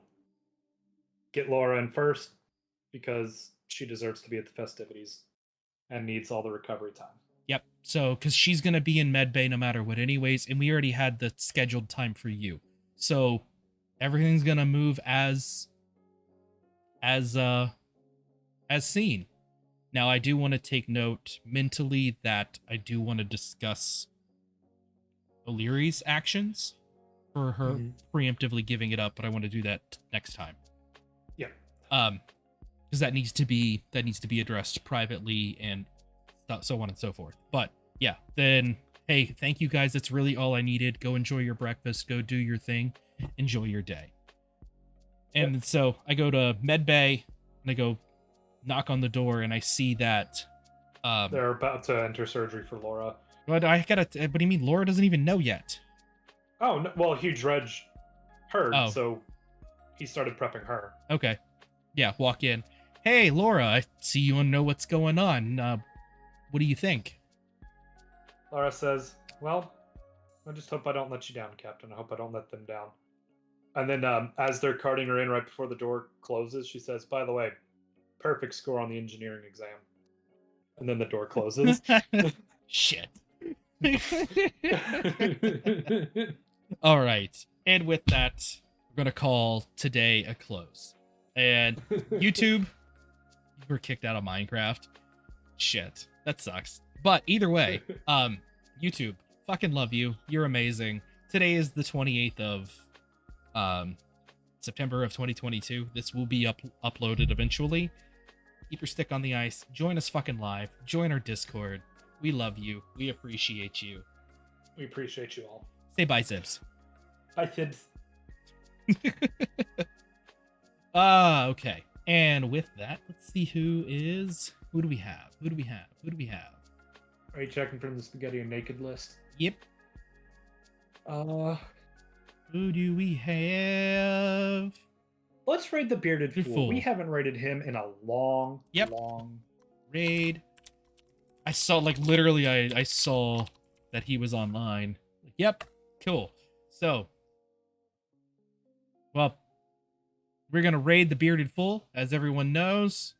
Let's get this raid message going. Yes, raid message, and also please abide by the bearded fool's rules and everything else.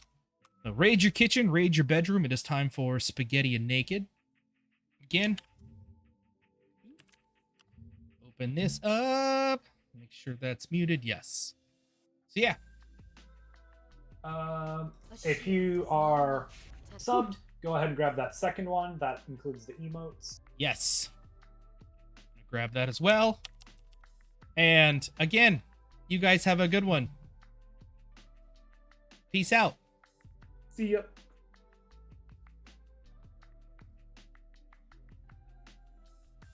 Hey, getting ready to come up here in just a second. I just raided out. Oh no. Okay, well, I'll be up in just a minute. Hurry. All right, that's fun. Yep, something happened. Yep. See ya. I was gonna say originally Palmer was going to put up an argument, but with your reads on speech, I rolled a dice and rolled a nat 20. Nice. So. What's going on, Nice. Smiley? Good to see you back as well. Thanks for joining us. I am playing a co-op game with my brother. Say hi, Beasley. And yeah, I really don't want to die. We've been on this level for like 20 minutes and it's depressing. Yeah. Yeah, it's fine. Yeah, I got plenty of room. Just melt the stuff. All right. There we go. Melting them on the right would be helpful, but Okay. With the I'm out. See you in a bit. yeah, See you later, bud. See you. Elder's here too. See. Welcome, welcome. Yeah, it is Malphite.